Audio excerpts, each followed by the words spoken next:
Going to go ahead and call this June 21st, 2021 meeting of the Whitefish City Council to order. Thanks very much for attending this evening. And I was going to go ahead and ask Dick Zollner to please lead us in the Pledge of Allegiance, if you don't mind.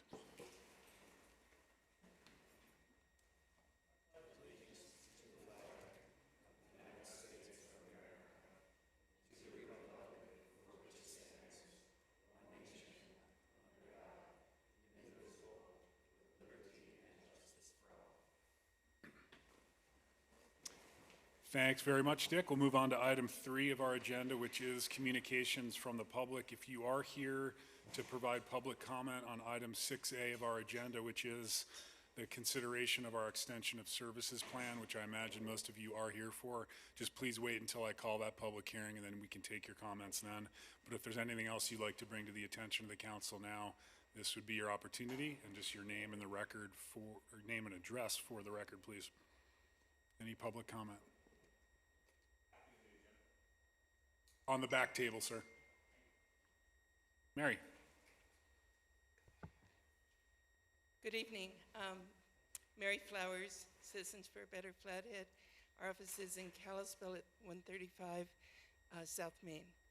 I just wanted to bring to your attention the op-ed we had in this week's paper, and my real concern from the Kalispell transportation plan and the presentation of that plan when I asked about how that plan was going to support the downtown plan that Kalispell has put in place in 2017, I think was their final adoption of their downtown plan, which included a lot of traffic calming, landscaping, medians, etc. And the response that I got was that Kalispell was going to need to rethink their downtown plan, which was really troubling to me that that plan, as drafted right now, was not drafted to facilitate and to support the downtown plan. I did ask at that meeting when your plan would be coming forward in terms of a draft, and they indicated January of 2022. So there's time now to get ahead of this. I really hope that the council works with the planner, who is the same planner doing Kalispell's plan, to make sure that the transportation recommendations support all the hard work that has been done by the city to have a really vibrant and dynamic downtown. Thank you. Thanks, Mary. Further comments from the public?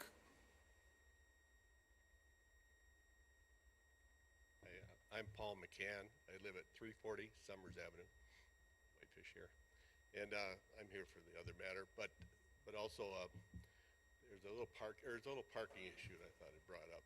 Is on the corner of 3rd and Spokane on the west side, kind of between the parking lot of the Firebrand and the 307 building there. The parking is the cars park right up to Spokane, and it's usually some pretty big sized pickup trucks. And when you try to pull in off Spokane, it's really jammed up there. And I noticed there's a faded yellow line, but really faded.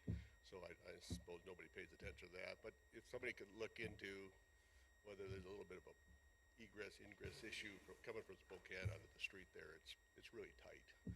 It's hard enough for one car to get through, but if there's two, it's possible. Thanks. Bye-bye. Thanks, Paul. Further comments from the public? Yes, sir. Hi, my name is Mark Owens, and I live at 329 Shady River Lane, Whitefish. I'm here, I was here a couple years ago regarding the sewage treatment plant, and I just wanted to, I know this doesn't happen very often, but I wanted to give the council and particularly Craig some kudos for how well it's been going over the last year. Was pretty much a non-event. It actually seemed to be, the smell in our neighborhood at least seemed to be manageable, a couple days here and there. This year, I think we've had let's see, 4 days in May, but nothing so far. And usually what happens is, at least my experience living there for almost 10 years now, is that we see some, turnover, I guess is what they call it, in March and April, and then we smell it a little bit there. This year didn't seem to be that bad, and again, I'm not sure why, but I think whatever they're doing is pretty self-evident, right? If they're using the right biological treatment to actually keep the smell down. And again, this year, I think in May 5th, 6th, 18th, and 22nd, those were the days that we smelled it. But usually what happens is, as the summer gets into full swing and it gets warmer outside, it seems to, be more self-evident as you open your windows and try to cool down the house. And hopefully, again, this year, like last year, we'll see some success there. The reason I'm here and what I wanted to know is, on the transition for the new project to the new wastewater treatment plant, where do we have, I want to call them contingencies, when we start draining the lagoons and having the material exposed? Do we have contingency plans in case we start having a problem? What do we do? I'm not sure those are published. I've seen some of the information and read the reports. I don't see any of that information there. So I just want to ask the council to consider that and make sure that if we do get into the summer and we've got some smell going on, that we've got contingency plans, whether that means refilling the lagoon or doing something that enables us to not spoil the rest of the summer. And as I've said before, this actually 3 years ago, it actually was pretty horrific, and it was, I want to say, 30 plus days of bad smell. And that traveled all the way past Super 1, up the corridor, 93 corridor. So again, a lot of hope in the transition to the new plant, and again, that seems to be the right direction, and how we're addressing that for the city of Whitefish, just in terms of expansion as well. But also, as I mentioned, it will be self-evident if it starts to have problems, right? And it's very, very clear. When the performance is good, we don't smell. When it's bad, it smells. Very self-evident. So anyway, I wanted to make sure at least that we're paying attention to it, and it seems like over the last few years, Craig and team have done a good job, and I really appreciate it. So I want to thank the council and Craig especially. Thanks, Mark. Appreciate the comments. Further comments from the public? Any volunteer board, sir?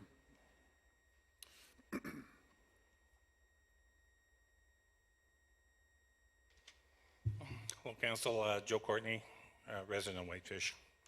I was just thinking about this expansion of the city services, which some of the stuff we're talking about is on Edgewood, going east all the way to probably 2nd Street out there, and now south of Highway 40. I remember going out to Highway 40 when If you're here to comment on that item, do you mind if... I remember going out to Highway 40. We're going to be talking about beyond Highway 40, right? We are. Okay, so I remember talking about when we went out to Highway 40, and who paid for that, which is mostly the citizens of Whitefish, paid for that extension of services. And I don't know that all the apartments that have been built down in that area and the businesses, whether they've contributed to an SID on that area out there, or they're just paying to connect to the services, which really isn't helping to extend the services out there. And I'm not going to say anything about going south of 40, and the same thing might happen. But Edgewood, I haven't read anything about SIDs yet in that area going out there, and who are we benefiting by, making improvements to the road, and I'm guessing sewer and water out in that district? Is somebody, that have land out there that they want to develop, and so they're going to end up using the services that get extended out there, that's going to be paid for by the taxpayers of Whitefish? You're going to cut down a bunch of beautiful willow trees on the north side of Edgewood between Texas and Colorado, and I don't know. It's nice, but the road's not going to be widened at all. It's going to be a boulevard, so I just wonder, but anyways, all these extensions of services and building the city bigger and bigger, for years, the city's been complaining about people not getting on the sewer system. Oh, you're still on septic. Look at all that leachage going into the ground. It's bad for the environment. Well, if you look at all the studies from that have gone into the drainage that leaks out of the sewer systems that we have now that are existing, there's thousands, hundreds of thousands of gallons of drain water and sewage water that leaks out of these systems, and now you're going to build new ones further out of town and further out of town, adding to the cost of the sewer treatment plant, another water treatment plant, which we've already jumped the prices on those. Now you're extending services even further, which is going to cost taxpayers a lot more money, you know, to improve those services some more. So I'm wondering how far we're going to go, because, you know, once we go out this far, then we're going to want to go out further to protect our town, and we're going to want to go out further. And that's not just sewer and water, it's infrastructure too. You know, we've got roads and sidewalks and everything deteriorating in this town, and now we're going to build new ones, you know, because we're building in new areas of town. So, you know, fix the things that we've got. We've still got a tax increment fund district that we got rid of last year or the year before, one or the other. And I don't know if we've even paid off the 11 or 12 million dollars that we owed on that, because it wasn't built in to the city budget, which we're supposed to be talking about tonight. So, you know, I don't know when that's going to get paid off or how it's going to get paid off, but we owe money on that tax increment fund. So, you know, where are we going to get the $11? Plus, we're talking about all We actually don't owe money on the tax increment fund. Oh, it got paid off? Yes. Didn't read that. Yes. It was paid off in full. Okay. I don't know how. And there's other things you've said that aren't accurate, but I'm not going to correct the record at this point. Okay. I guess that's it. You know, the larger we get, the more costly it's going to be, and the more of an input it's going to be on our infrastructure and sewer and water systems. So, you know, just be mindful of that when you keep extending services, please. Thanks, Joe. Further comments from the public?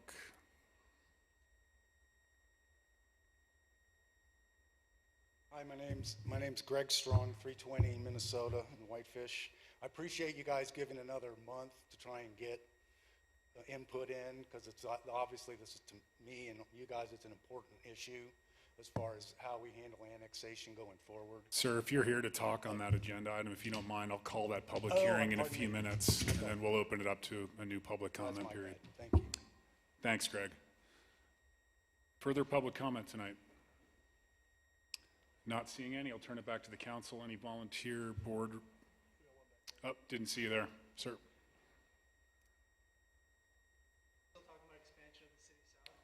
No, we haven't even gotten to that topic yet. And council, any volunteer board reports this evening? Steve? None? Okay. No board reports. We'll move on to item 5 of our agenda, which is our consent agenda. You have the minutes from the June 7th special session and regular session. Can I have a motion for approval, or do we have any changes or corrections? Rebecca, I'm sure you probably do. Just one, which is Michelle knows about, and it was in the very beginning when she put Mayor Mofeld, and it should read Deputy Mayor Sweeney, assigned someone. We don't know yet who did the Pledge of Allegiance. Do you remember who you assigned it to, Frank? Yes, I do.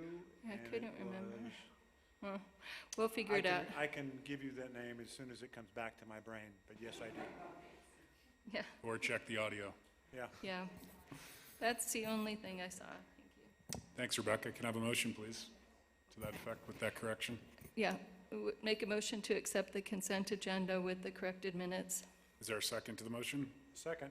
Seconded by Councilor Sweeney. All those in favor of the motion, please raise your hand. Those opposed, like sign, and that motion does carry unanimously, which does bring us to our one and only public hearing, which I know is why you were both here. Actually, we have 2 public hearings, but we will start with item 6A, which is Resolution 21-21, a resolution amending our extension of services plan to extend the city's urban growth boundary, and this is a continuation from the May 17th work session and regular session as well. Hillary. Thank you. Good evening, everyone. I just wanted to start with a little recap of everything that's led up to this meeting from the last few months, not everything. For those of the audience who haven't been here for the previous meetings. So, city planning staff have been receiving inquiries from owners and developers of properties around the Highway 40 intersection, and they would like to connect to city services, but the properties are outside of our urban growth boundary. And our urban growth boundary is up on the monitor right now, so that's the existing boundary. You can see that the furthest south it is at the Highway 40 intersection on Highway 93. And just as a reminder, the urban growth boundary is the city's best estimate for where growth is likely to occur in the next 5 to 10 years and where the city can feasibly extend services. So the city cannot even consider providing services to properties that are located outside of that urban growth boundary. Since the city has no established process for property owners to request they be included in the urban growth boundary or to amend the extension of services plan where the urban growth boundary lives, staff brought the question to City Council at a work session in April. And at the work session, City Council was considering whether the decades-long policy to not extend city services south of Highway 40 intersection should be considered for change.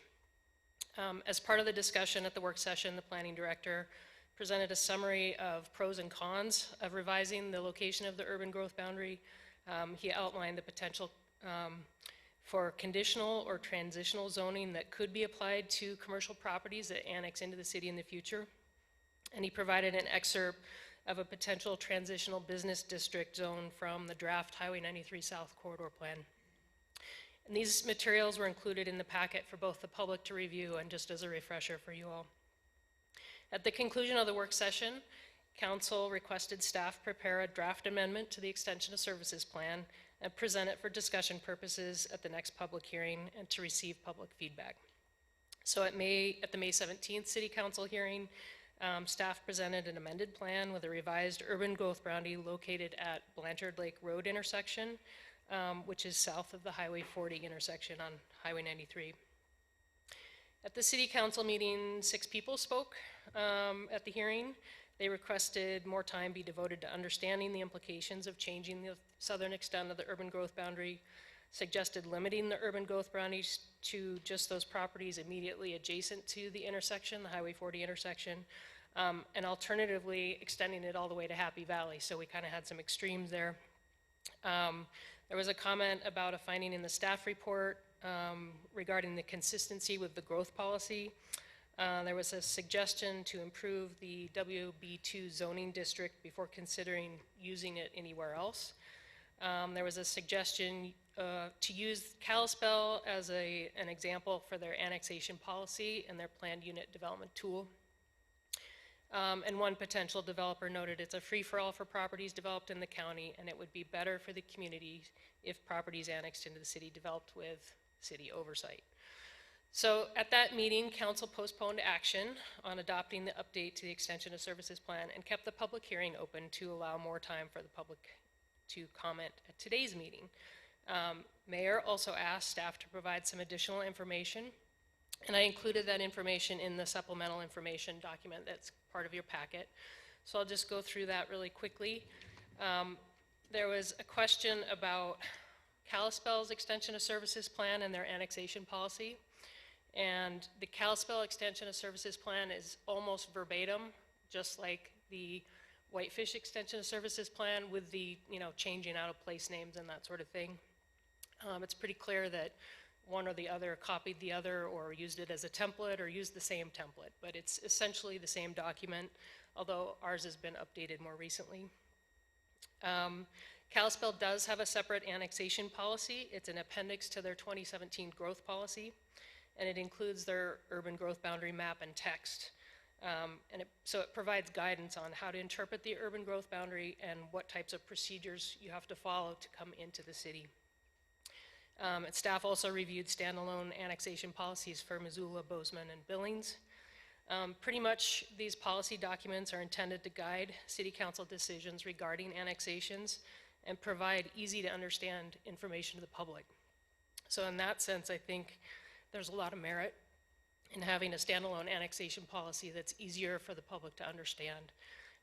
And so staff recommends developing an annexation policy that's standalone document, and we'll be bringing you a draft to review. I've also included a draft sheet of frequently asked questions in your packet, just as an example of a shorter annexation summary that we could provide to the public. So that's the kind of format that we could do that would be pretty short and simple, I think.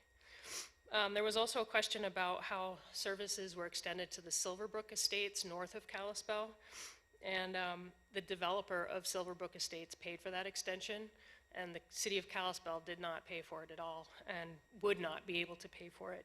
Likewise, the city of Whitefish does not pay to extend roads, sewer, or water mains. I think there's a lot of confusion about that in the public.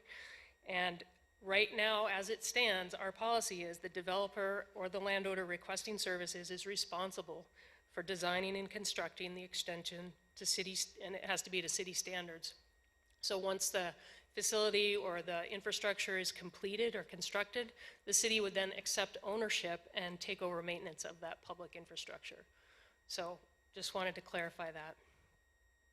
There was also a question about how contiguous annexation works.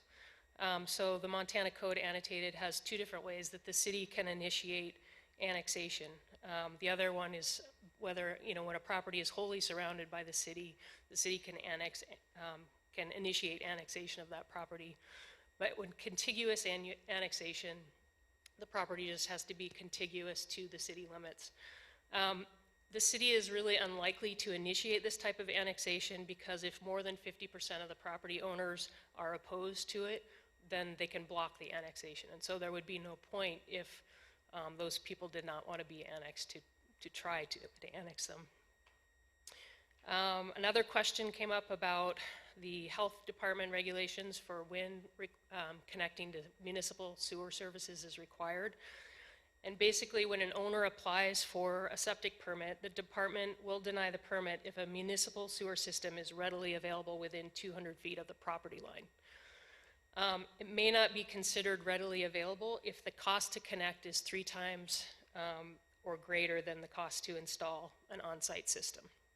So I know there were some questions about the particular properties around the Highway 40 intersection, and I know Craig would be able to tell you which of those properties has existing sewer within 200 feet of their property line. And then finally, you asked for a kind of pro and con of locating the urban growth boundary at Emerald Drive rather than further south at Blanchard Lake Road. And so I'm just going to show you a couple different maps up here.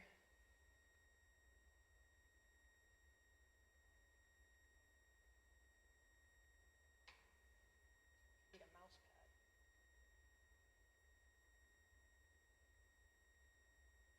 pad. Okay, so this red area now is showing what is proposed in the draft amendment to the plan. And that shows the urban growth boundary at Blanchard Lake Road.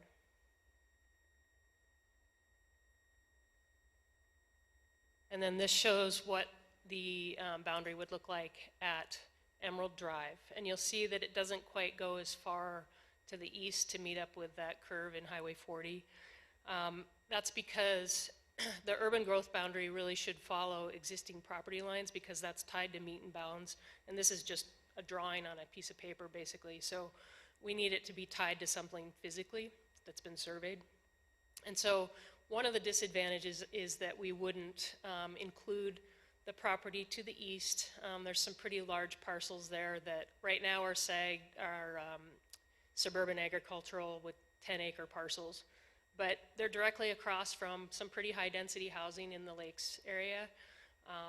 And, there's potential that they could have that area rezoned. They're in the county. They could develop for higher density. And they wouldn't be included in the urban growth boundary. So that's a potential disadvantage to having this further north location. One of the advantages of having the urban growth boundary at Emerald Drive versus further south is that it may discourage more intense development south of Emerald Drive. So one thing we can look at is the zoning, and I'll show you where So basically, this area captures all of the county B4, which is their secondary business district, and then south of there to go on to Blanchard Lake Road is business service district. So there is some commercial zoning south of there, but it's a little less intense than the secondary business. And I'll just show you the zoning and zoom into this a little bit more.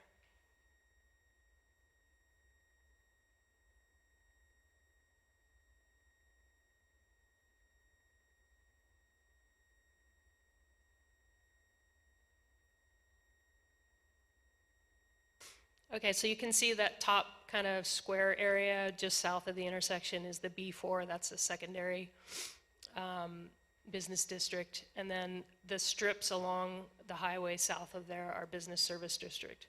So I'll show you the potential different locations for the urban growth boundary overlay this.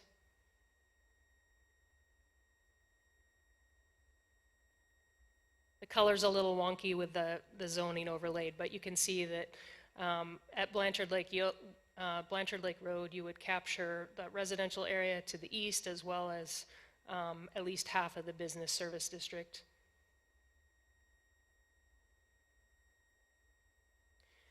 And then at Emerald Drive, we would not capture any of that business service district. So there are disadvantages and advantages both, you know, potentially. So we're not going to capture development that is happening in that business service district, but at the same time, it might be less intense and you know, something that is more that we can stomach easier than, you know, if we did allow services to go that far south, potentially it could be denser or more intense uses. But right now, business service district is a less intense zoning district than the secondary business. The only other difference would really be the number of residential properties that could potentially petition for annexation if they needed to, if they weren't able to replace their septic or had some problems with their wells or something like that. So that's kind of the short summary of that.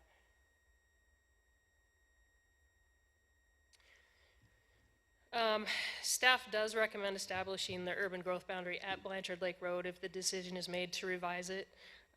Just provides greater flexibility and more opportunity to review and oversee potential future growth of specifically the commercial areas. So I just wanted to summarize how the public hearings have been noticed because there was, I think, some comment that, you know, not that many people showed up to the last meeting. Obviously, people have gotten the word now, so that's good.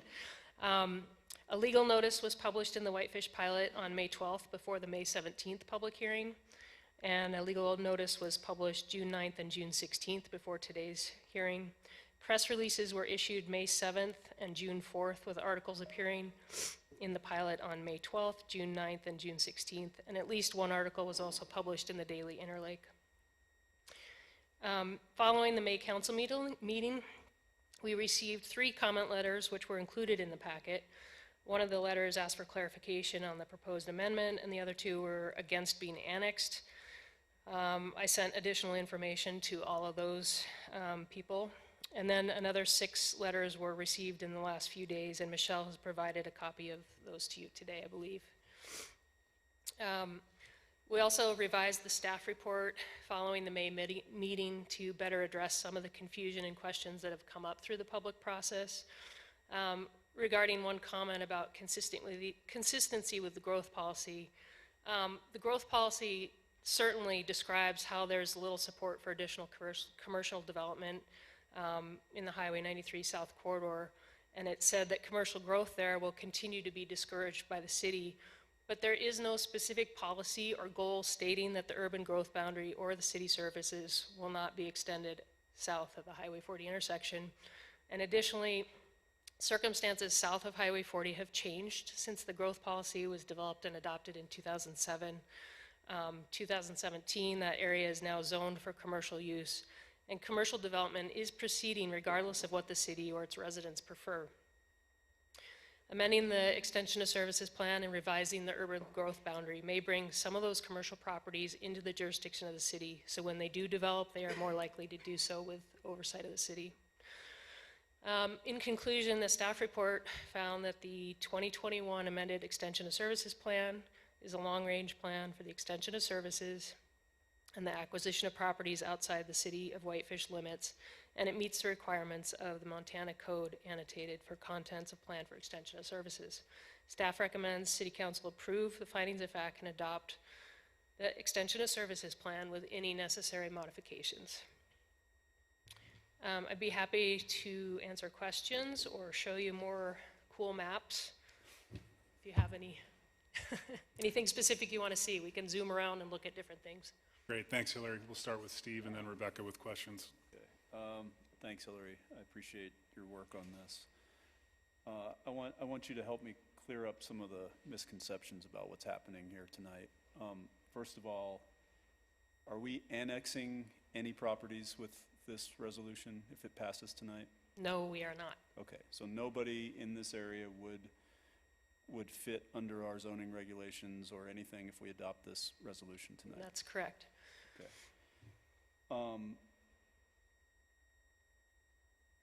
When do we extend services south of where they end currently? So if there is a property south of where it is currently, but within the urban growth boundary, so the urban growth boundary presumably would move, the owner or the developer would request services. And with that request, they would also be essentially requesting annexation, whether that happened immediately or at some point in the future. That request, the developer or the property owner is responsible for designing and constructing the extension of services, So not the city. Okay, so let's say Coffee Traders. They're at the very end of this of the Blanchard Lake. They're like on the corner where this Right. would end, where our new service plan, extension of services plan would end.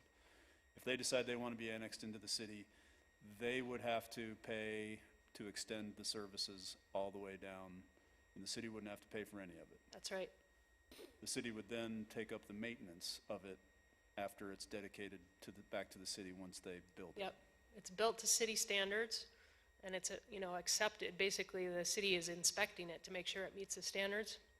If it's approved, then the city can accept it and then Okay. begin maintenance. And then, I mean, do we need any other additional infrastructure to get the sewer all the way back to the treatment plant from there? Or any pump lift stations or anything like that?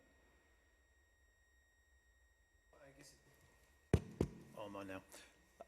It's a little difficult to answer that question without knowing exactly what the specifics of the development is, but the city's wastewater treatment plant can definitely handle extending the growth boundary to Blanchard, and the existing sewer infrastructure within city limits would be able to accommodate it as well. So once we saw a proposed development, that developer would be required to submit plans and specifications to the city. We'd review it, we'd make sure it gets built to city standard, and then once that has been done and we've accepted it, we would take over maintenance. Okay, thanks, Greg. And then, so then if somebody further west on Blanchard Lake Road wants to be annexed into the city and hook up to services, they would have to then take from the closest point, Right. they would have to pay to extend the services all So the pretty way out. unlikely. Yeah. Okay, but we're not annexing them in at No. any point No. until and they decide they you want to be know, annexed. one in. thing you can look at on this map is the city boundary itself is the purple line, and you can see that the current urban growth boundary is much larger than the city, and I'll just zoom out so you can see more of it.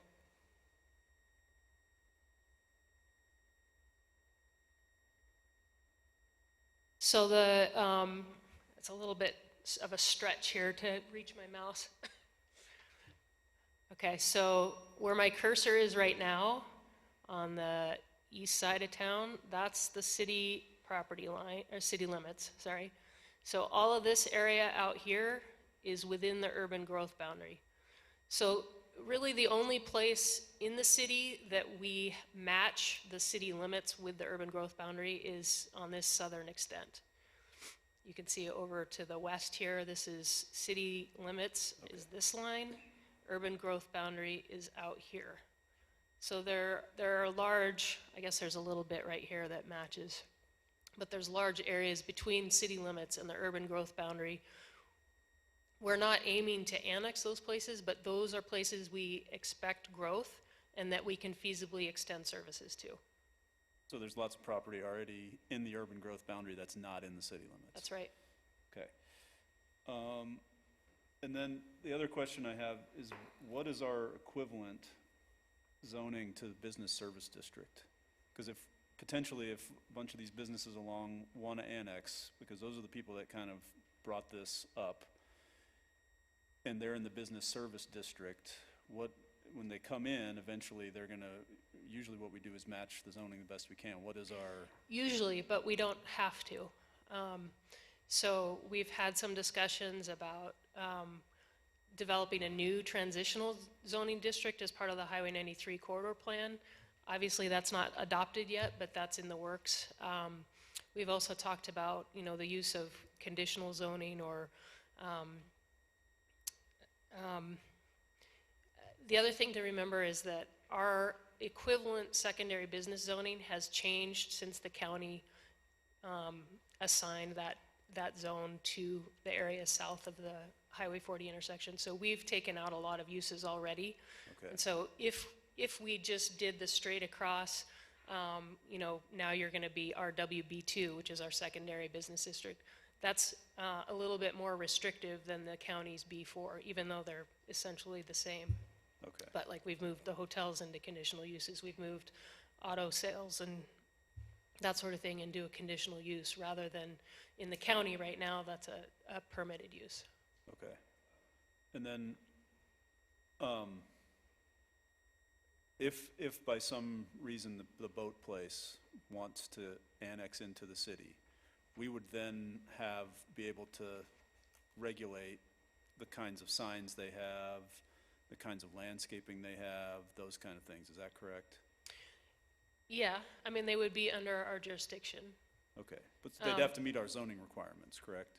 yes. I mean, But after the fact is a little right, bit harder you than can't go back. at the I time get of it, development, I but get yeah. it. But if somebody else wanted to build another boat storage place across the street, Yep. and that property's already in the city, they would have to meet the requirements of our code. Yes, or if Okay. they wanted services and came into the city for that. Okay. But again, none of that is happening with this. That's just if these places eventually are annexed. If these places eventually request services, Gotcha. then they would need to agree to annexation. Okay. Thank you. I think that's all. Thanks, Steve. Rebecca? Yep, thanks, Hillary. It is complex. And I'm just wondering if you could talk a little bit about leapfrogging. Like if someone doesn't want to be annexed, but someone next to them does farther south, how that works. And also, I drove the whole area today, and there's a lot of water out there too. So I just wondered if there's any way that the planning staff looks at areas of low water or high water tables and all that as not a viable building site. Wasn't sure because it doesn't seem like I know we have high water in town, but I don't know how we do it when we're on the perimeter of the areas. Do you mean for wetlands, or do you mean for high groundwater? High groundwater, and there's some wetlands there too that don't look buildable to me, but So, I mean, anything that would annex into the city and be under the city's jurisdiction would be treated as other properties with high groundwater, as far as that goes. And we do have water quality standards, and I think we have, more protective wetlands regulations than outside of the city. and then the leapfrogging.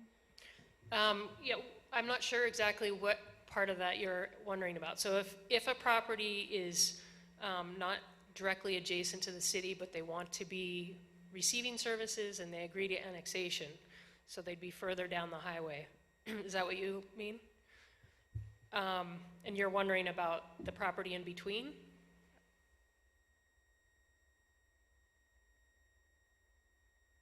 I'm just clarifying a point that they might be responsible for the connectivity between where services are available Oh, yes, yes. and then to hook up, so that whatever goes in front of someone else's place, they would actually have to pay for? Yes, so whoever's requesting the services has to design and construct the extension. Right, okay, There's thank you. typically a latecomers agreement that parcel. If they signed. elect to come Correct, later. then they have to pay their fair share for that extension. Right, okay. And I just wanted to bring that up because some people think they're going to be forced to annex, and a lot of times people don't annex.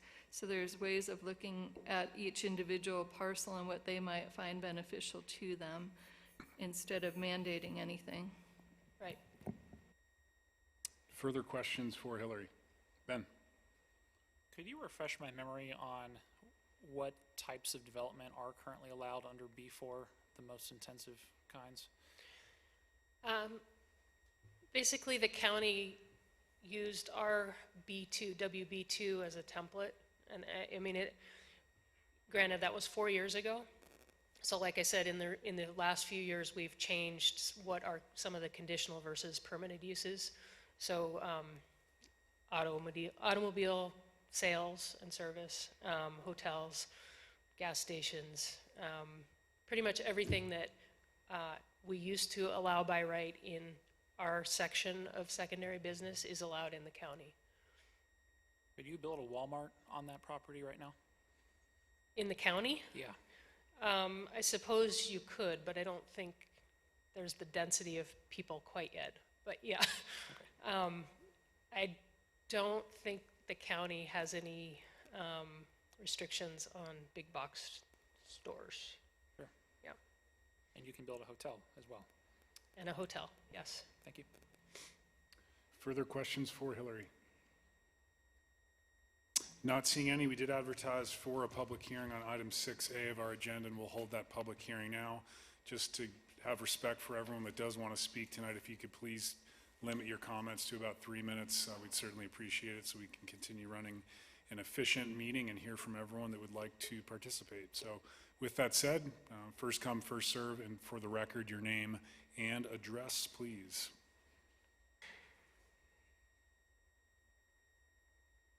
Mayor Mulfield and council members, I appreciate you allowing us to have a public comment, and I also wanted to thank Councilman Fury and Councilman Sweeney for their meeting last week. I really do appreciate your time. You know, I'm the owner of Whitefish Marine. My name's Garth Wells. I'm at 5960 US Highway 93 South. I feel like my business is probably the #1 reason why we're here talking. So for that, I did have a couple of questions and things I wanted to make on the public record. My biggest concern about the question of annexation is the annexation issue really starts with the urban growth boundary plan that we're talking about. And once we have that in place, once the boundaries moved further south, a property owner could elect to be in the city, and basically a business like mine or my land that I own could get annexed without my consent. And I think that's why I'm against the vote on this. You know, I think there's a lot of issues that we've tried to remedy in terms of landscaping and stuff like that. We made an article in the paper. You know, right now there's just not enough people to do landscaping and whatnot. But you know, the other concern I have is just in terms of usage. I guess this is a question for Hillary. Would my current zone or my current use of my business be grandfathered in? That would be a question I would have if I was to be annexed without my consent or approval. The next one would be just, you know, in terms of the burden of the cost of connecting to city service, and I don't think another issue that's been addressed. What about the businesses that have a high use of water that are presently on a well? We do a lot of boat washing, we run boats on water, and so on and so forth. So for us, we would have a very high burden of utility costs, and particularly, I believe Coffee Traders was mentioned. I think that they would have a higher increase in their utilities, so I think that's another consideration that the council should consider. I think the other thing is just making sure that, again, I just think that I was the first business to go in there, and I think the boundary keeps moving south and has continually, and I guess the next question is, where is it going to stop? I mean, how far south is Whitefish going to go? Is it going to go until you touch Kalispell? I mean, I think that's another question. And really, again, I just would like to say I appreciate the council members' consideration in opposing this proposal to extend services to the south. So, also too, for my business, I know it's off topic, but there is the issue of if we were annexed in the sales tax issue, which would be a complete detrimental burden on my company in terms of competitiveness in the open market against other boat dealerships that don't have sales tax. And that's all I have to say. Thank you for your time and consideration. Thanks, Garth. Thanks for your time. Who's next?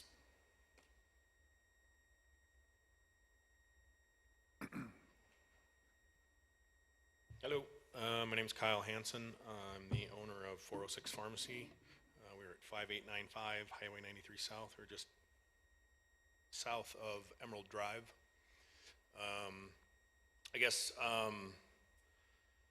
my main goal is here tonight is to just basically state publicly my opposition to the resolution for annexation. And also, I have a couple questions. If this proposal is approved, I choose not to request services or request annexation. Am I subject to City of Whitefish rules, laws, zoning, planning, any of that? No. Okay. Not until you're annexed. Not until I'm annexed. And then when is that proposal coming? You have to petition to annex if you indeed need to want to connect to city services. Okay. I mean, is there anything on your guys' agenda? No. In 4, 10, anything as far as that annex? One other question then, if I was surrounded by people who chose to annex in, I think Hillary talked about it being surrounded by city, then can I be forced to annex in if I am? Yes. Yes, okay. All right, I appreciate you guys' time. I just basically wanted to ask a few questions and state my opposition. Thanks, Thank you. Kyle. Appreciate your comments tonight.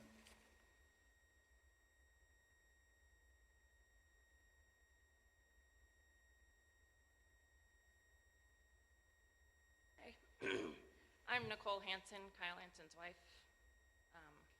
Not part owner of 406 Pharmacy, but of the land and the other 3 condos that are part of that section that we have there. I think you kind of already answered what I was worried about. Was we bought that land, and dealing with Vic Coulion should give you a sense of what the trouble we went through. Dealing with him to actually acquire that land. But we purchased it with knowing that we could open that pharmacy because we were outside city limits and we could meet all of the stipulations for state requirement to get our dispensary license. We grow outside of town. Hopefully where we grow will never be annexed into city limits, but I'm wondering if, and I don't think anybody around us right now would want to be annexed because I've talked to a couple people, so we wouldn't necessarily be surrounded. But with us owning that land on 93, does our surroundings go across the highway to be included in that? Or is like the highway a boundary? The boundary extends to the west side of 93 as well, if that's your question. Yes. Yes. Okay.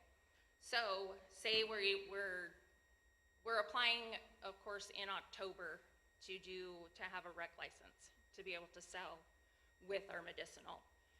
And if we do get annexed in by force, not by requesting to be annexed in for services and whatnot, would be grandfathered in? Would it be something that we would have to find? You would be grandfathered. We would. That use would be. Okay. All right. 2 seconds here, sorry.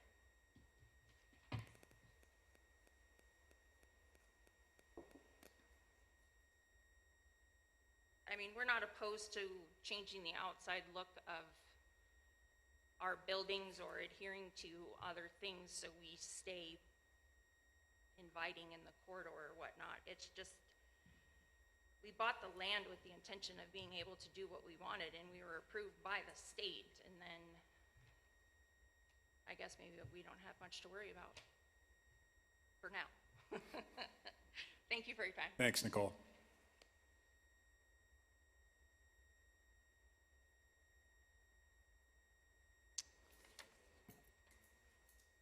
Anyway, I'm back. Thank you for your consideration.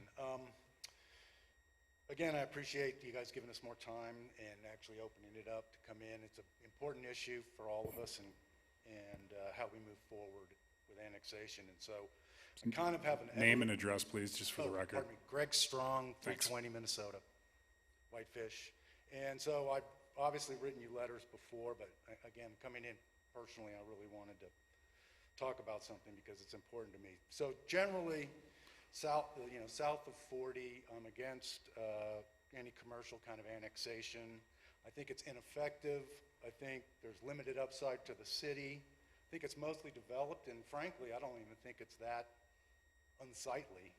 And as it's been said, I think you end up with a checkerboard going down and you can't really tell where Whitefish stops and Whitefish starts. And additionally, to me, there seems to be still pretty much commercial land available here in north of 40. So, for right now, I'm kind of against commercial on that thing. And again, to me, it seems like it's a possible bad trade when obviously the highest and best use is Whitefish service land, and generally, by giving them that, there's an inherent profit, obviously, that arises from it. And I don't know, and my problem with it doesn't really solve any of Whitefish's problems, key problems. And the key problems are housing. And I've kind of come through an evolution, through this two-month period by talking to people. For example, my AC Tech guy's living in a basement, his parents' basement with a wife and 2 kids. My PT person is, Airbnb and house surfing so she can live here. I have like somebody camping in the backyard of my adjacent yard because, for a summer job. And just like you, there's no separation in the small community from this impact from us. And, also talking to parents who are worried about their kids, where are they going to live? And so to me, this annexation could be, a really good arrow in our quiver to try and generate multifamily. And so, as I've said before, I really think we should consider, especially that northwest portion, turning it into a high-density multifamily with some ancillary retail and try and make a real dent in our problems now. And that would be, it's on a lighted intersection. There's not going to be a lot of NIMBY people coming down there because it's on the edge. I think it'll lease up just fine because of the demand. And, I think in this instance, the developer can profit, the city can profit, and, most importantly, all these, our kids can profit, because that's kind of really where I'm, what drove me here is how do we get multifamily up here after we've been having problems with the state, et cetera. And annexation is an amazing tool. So my proposal would be to extend the services just to that northwest corner, to see if we can work quickly to get some sort of multifamily development going there with some ancillary retail. That is by far the highest and best use of that land. And then I would also, and then maybe figure out, and I don't know how annexation works, but some jurisdictions, they charge impact fees, right? Some of them don't. I don't know what's the proper impact fee, because just taking a pipe 200 feet, maybe 50 feet is not that expensive, right? So I think we should think about, the cost to enter Whitefish. And then I was kind of looking briefly at the South 90 plan like you were talking about, and there's nothing there about multifamily. It's all commercial services, and I understand that's traditionally been what it is, but I think we should really look and maybe go back at in the segment C part of your plan and look about, can we put 500 to 750 units down there? I mean, do we have enough water, fire, sewer, school? Because, this is coming. I mean, I understand people, resist it, but I really think you can use annexation as a tool to help solve a problem. This kind of, let's put some more commercial up here is not solving a problem for us. Please consider multifamily on that land.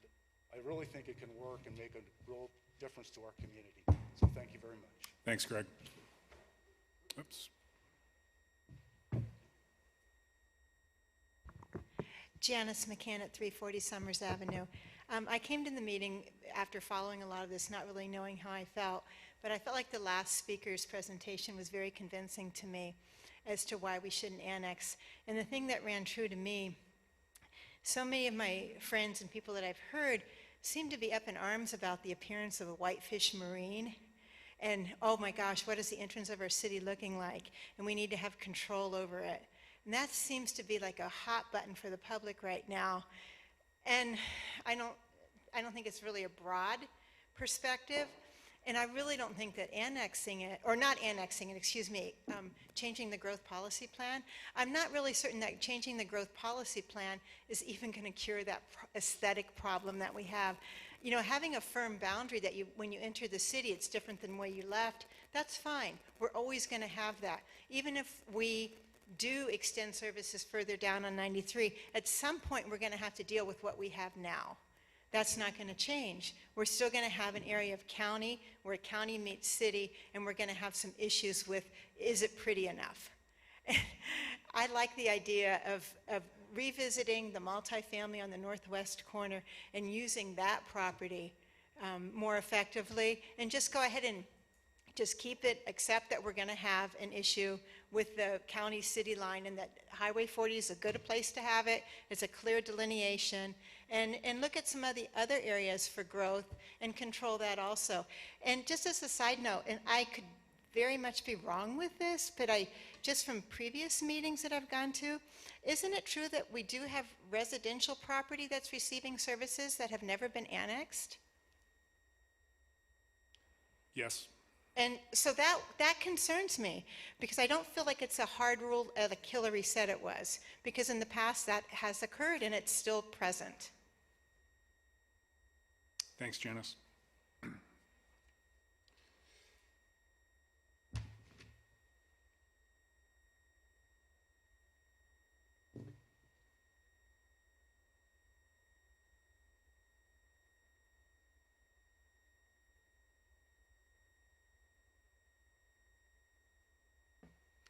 Good evening again, Mary Flowers, Citizens for a Better Flathead, 35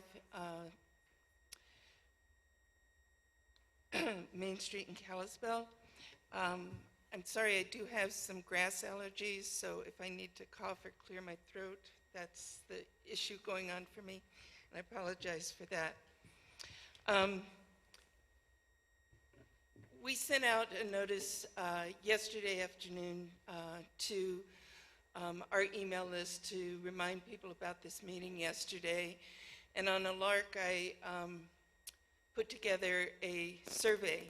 So tonight I'm representing not only myself, but 17 other people who in the last 12 hours responded to that survey, as well as there's a couple of folks in the audience who would allocate me some time. So because I'm speaking for an organization and additional people, I would like you to give me a little grace on the 3-minute limit, if possible. So I would start by saying that given the following concerns that I'm going to outline, we would encourage the city to again table this proposal until the city can at the very least get some outside professional review of the annexation, zoning, and growth policy changes needed to better ensure that this major policy change for the city secures and supports the vision that Whitefish residents have repeatedly voiced on how the city should grow, including retaining the small town feel and the character of Whitefish. And I would add, as the last two speakers have, not allowing uncontrolled commercial development outside of the city. At the best, the extension service revision should be part of the city update of the Whitefish growth policy that I recognize that you set as a goal for 2022, early 2022 to begin that. So in this survey we sent out, you have some of the text from that included in the comment that I just handed out. And these are some of the general concerns that we shared with our folks and also want to present to you tonight. And the first one is we really feel that you do need to slow down and stop for fresh ideas. The development pressures are going to be there today and tomorrow and forever, and you're running out of time to get this right. And I really think that what we've seen so far does not provide the public a real sense of options on what could be done, and to have some outside input from people who work on entrance corridor standards for gateway communities like Whitefish would be really helpful and a wonderful investment for the city to make.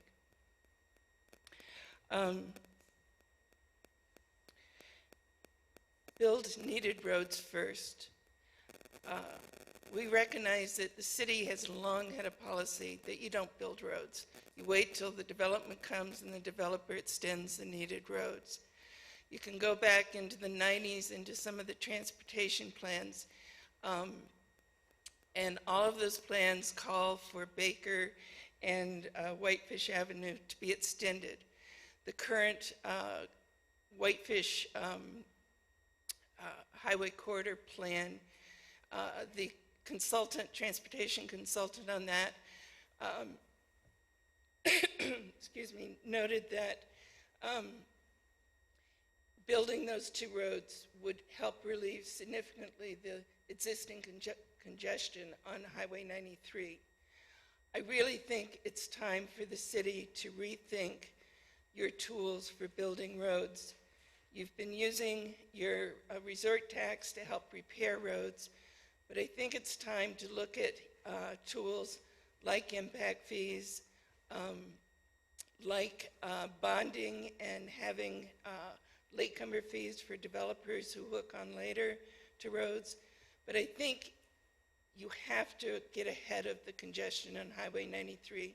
Extending services and having new commercial growth outside of the city limits currently will only add to the congestion on that highway. So again, we would ask that you relook at that before you move forward with this proposal before you tonight. Again, we would agree with the concern that Whitefish needs affordable housing and clean industry and not more commercial development outside of the city. You have a lot of space within the city for infill still.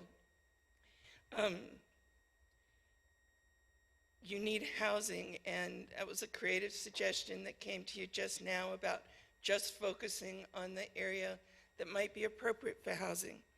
I would add to that what's really important is not just multifamily housing, but to retain the people who want to come and be professionals in our city. We also need single-family housing. And I would note that the Silverbrook Estates that led to some of the expansion that Kalispell saw is a residential neighborhood, I think with 200 to 300 homes platted for that. It is possible to expand the city and to add housing rather than commercial, and I don't think that's been considered carefully enough in the proposal before you. The next category we called show and tell all first. I think the city was caught off guard a little bit with the town pump and the speed at which it came before you after the annexation and the property was sold. These things move really quickly, and I know that Steve had some good questions about what would be the process, but what I'd like to understand, which he didn't ask, was once you extend this service and someone comes in the next day and applies for annexation, the zoning in place, I believe, is what they are governed by. You can't then go and change your zoning because it's another town pump that is an issue that maybe you don't have the tools to address in your current zoning. So I think getting your zoning, your growth policy, all of those things in place first is really important. And I know that in the staff report that you have, it indicates that Kalispell isn't using their PUD for annexation currently.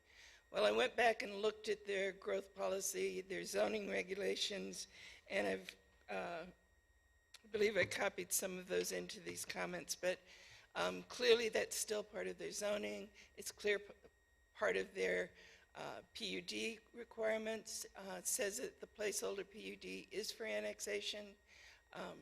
It's what Kalispell has when you look at the volume, and I've included page numbers in here, of the gateway standards, the growth policy standards, the zoning standards. It's pretty comprehensive. But I'm not asking you to rubber stamp what Kalispell has done. I'm asking you to really invest in having some outside eyes come in and look at Whitefish's particular situation and to provide you some policy solutions, including how are you going to pay for roads? How are you going to ensure that you can get the housing that you need and the type of development that you need? Of the 17 individuals who had notice on short time, and apparently there were some technical difficulties, so we couldn't get some of the responses, they all endorsed, it was a 1 to 5 scale. Very important, not important at all would be 5. Of those, the policies that I just went through with you, 100% of those wanted to see those policies considered by you before you move forward, and they wanted to, they were either felt these concerns were ranked as number 1, and there were a couple that felt they ranked as, some of them ranked as number 2. Over 6 minutes already. Thank you. I'll try to move forward. I think I have some good information for you. When we asked in general, how do you feel about planning within the city? 0 said that they were satisfied with the way the city was growing. 15 said that they thought the city could be doing more to guide growth in the city. 2 said the city could do a better job of informing the community about planning issues. We also asked about priorities or principles. And these were interesting to me. One of the ones that was the most strongly supported said, prioritize planning for the residents here now, not for everyone who would like to come. Retain existing residential neighborhoods and add more single-family housing. Plan for the open space, historic character, parks, trails, generous landscaping, etc., which I think is a given. Rethink how the city will build roads. Encourage businesses that serve Whitefish residents with emphasis on local businesses. There need to be some criteria for the kind of annexation that you are going to encourage or not encourage. When they're asking for annexation, you have the ability to put up some criteria and some standards, and we would encourage you to look at that. I've included some of the individual comments that people provided as well.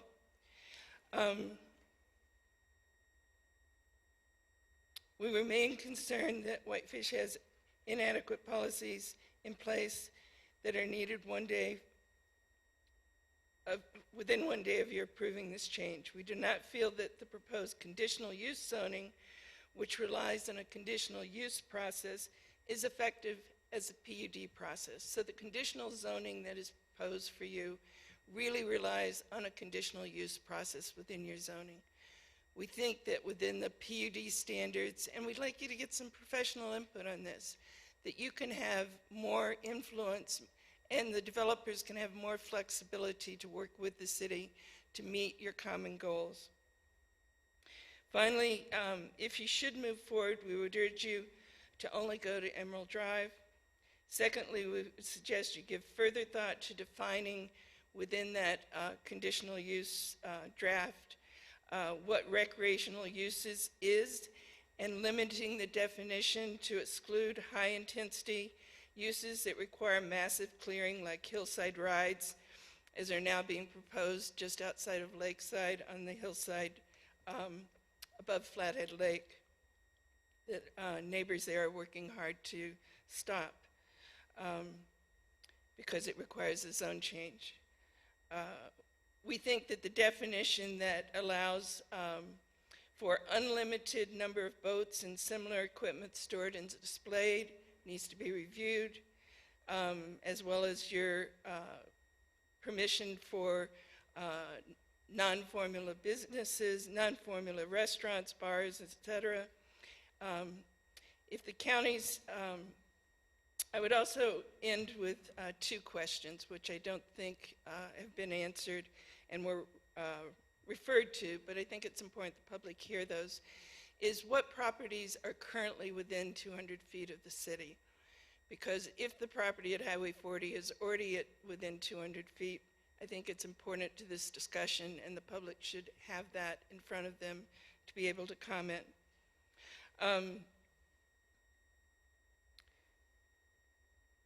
Let's see, and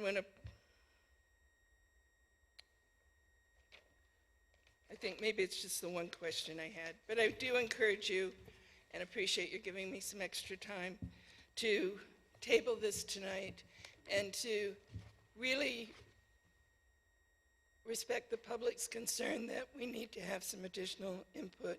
I think you could combine that with some additional input on the highway corridor plan and make a really effective investment by doing that. Thank you. Thanks, Mary. Who's next? Steve. Steven, I should say. Stephen Gordon, 219 Dakota, Whitefish, and 5938 Highway 93 South in the corridor. Just want to kind of cut through all the noise and just talk about the simple facts. We're not talking about zoning. It's already zoned commercial. And boat shop isn't the first, it's the last one to move in.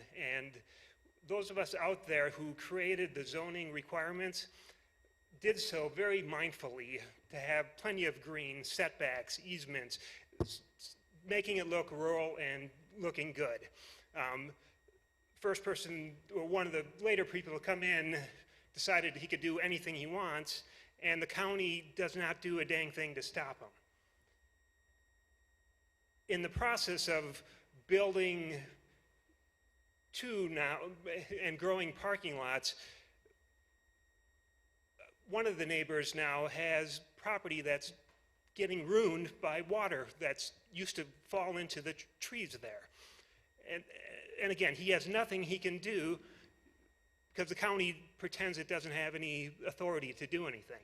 But this has set a precedence now. Anything goes. So does Whitefish want to let the county do nothing and let what's happened out there continue? Or do you want some control over it? Pretty black and white. We're not talking about roads. We're not talking about new zoning. We're talking about protecting something that us property owners out there worked very hard to try to assure it maintained a rural look to it, with rural businesses that are low impact on the highways and on the community. What it's turned into, just because of one person's high ambitions, it's wrecked it. And do you want to have some control over that in the future or not? That's the only question that we really need to be asking about this stuff. I did read an op-ed, and the thing that threw me on that one was, oh, I couldn't do anything because of COVID and the finances side of that. We all know people selling toys had their best year in almost human history last year. And in that process, there was just more parking lots, gravel parking lots just being laid down. And again, with no regard, we had no notice from any of our neighbors. None of our neighbors were notified what was happening there. There was no planning submitted to the county like it was supposed to be. And again, all the rules have hardly any of the rules have been followed. So it's just been a very disrespectful process, and this just shows why certain narcissistic human behaviors need controls. We all like our freedoms, but when you don't follow the rules, then someone has to take over that control at some point. And so I'm encouraging Whitefish to protect the inroads there just to prevent this from occurring, because like I said, a precedent has been created that is going to allow this to get much worse. There's certain people that just love that type of freedom and will abuse it. And those of us that have businesses in that area are very disappointed, and very disappointed with the county that they pretend they have no, gotta watch my language, pretend they have no authority to do anything. I'd like to encourage them to do what other states or cities do or counties do, to levy some big fines, and they can do more work along those ways. Anyway, that's all I wanted to share right now, and thank you, councilors and mayor, and any other questions along the way, you can feel free to check in with me. Thanks, Stephen.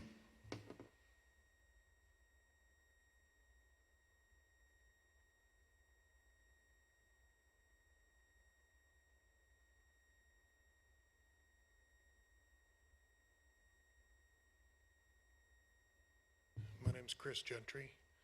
I'm a Whitefish resident. I live at 424 Bear Trail out in Happy Valley. I had everything prepared,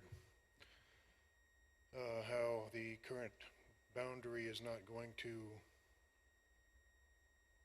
agree with the people who set up the growth plan. The majority of the people that I've talked to, the majority of the focus groups addressed the growth plan, and currently my neighbors don't know anybody who wants the city of Whitefish to extend past Highway 40 south. This meeting has been a glaring example. We've got a gentleman who's obviously got a boat dealership, and we've got a gentleman who has objections to the way that was done. I can't speak to what rules may have broken in the county as far as zoning and how it was built, or the disrespect to the neighbors. I can speak to this being Montana. There will always be a line between the city and the county.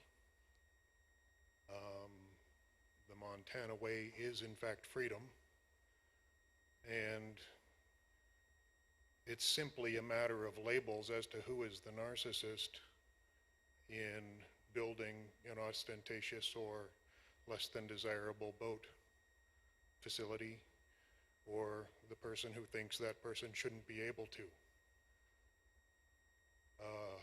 It struck me as we're in the middle of a feud here. There will always be a county line and a city line. I am opposed to expanding the city farther south. I prefer my freedoms in the county. And I think that the label narcissist, which I think simply it illuminates the feud. Is it a narcissist who built the boat show, or is it a narcissist who wants to tell him he can't with property that he purchased with his own money? The city has plenty of urban boundary around it to expand into. I think that the city does, in fact, as some people have mentioned, need to address the city problems first before expanding the city south. We need to relieve congestion downtown. I like the idea of increasing Baker Avenue so that we can take some of the pressure off of 93. I think there are a lot of things that do need to be done. I don't believe expanding the city south is one of them. Thank you. Thanks, Chris. Appreciate the comments tonight. Kevin. Good evening, Mr. Mayor, members of council. Kevin Gartland, Whitefish Chamber of Commerce, 505 2nd Street East. Nice to have you back in live session again, and this is a really good one to start with, I suppose. Our chamber board met this morning and discussed this issue at length, a lot more length than I thought they would, went about an hour and 15 minutes, starting with the proposal to extend service area boundaries / the opportunity to annex, ranging into implications on businesses that could be affected by involuntary annexation and how the resort tax would affect them and their business. A number of other nuances, twists, history in that area. And ultimately, our board voted 9-1 to oppose the expansion of the city's urban boundaries and service area south of Highway 40 or any other area or any other effort to extend the city's regulatory reach over businesses and properties who have no desire to be in the city and have chosen to locate their business, consciously chosen to locate their business outside the city. You've addressed some of those issues. I'm going to read you the position my board took because I can't change it on their behalf. Our board feels the city does have, as many folks have said, other more important priorities that far outweigh its desire to control what happens south of Highway 40, including affordable workforce housing, transportation, any number of issues we could tick off. Speaking as a member of our city's Strategic Housing Implementation Committee, if you are inclined to move forward with this and open the door to annexation, I would suggest that we first take a look at our annexation policies before we open the door and invite annexation. Many folks have talked about the opportunity to use annexation to further our workforce housing needs and help ameliorate that shortage a little bit. This is our plan that was put into place in 2017, approved by you. And the third goal in this is an annexation policy, the primary purpose of which is to preserve the Whitefish community as it grows with the goal to reverse the trend toward more second homes relative to primary residences occupied by locals. Some of the implementation recommendations were to develop and adopt an annexation policy requiring 75 to 80% of the homes developed on properties annexed into Whitefish be deed restricted for occupancy by local residents. They recommend matching the requirements for fully deed restricted workforce housing to the IZ requirements, to the former IZ requirements of 20%.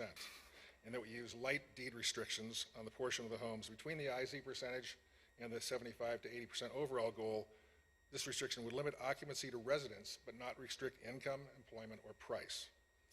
Also recommended amend the extension of services plan to include the annexation policy for housing and allow flexibility in meeting the requirements, including real estate transfer assessments, off-site development, et cetera. So this is something we have on the books. Ben and I both sit on that committee, as does the mayor and other members of council from time to time. Rebecca now sits on that committee as well, and I would think that it would be wise to put this policy into place before we open the door to additional annexation, because we all remember what happened when we were putting the Legacy Homes program together. And developers lined up to get in the door before we approved that program and get their way around it. Can't blame them for doing that, but I won't encourage them to do it either. The second point my board did take a vote on, and this was a unanimous vote. Other issues that were raised relative to the resort tax ramifications on businesses who might be involuntary annexed into the city. It's the unanimous opinion of the board that the language in our resort tax reauthorization legislation currently be considered needs to be cleaned up so that decisions on what goods and services are and are not taxable are not made subjectively without input or oversight from the city council and the voters. And in addition, we do believe some portion of the resort tax revenues, which we're not talking about right now, but I guess we are, should be dedicated to addressing some of our more pressing problems, such as transportation and workforce housing. Thank you, folks. Thanks, Kevin. Further comment tonight from the public?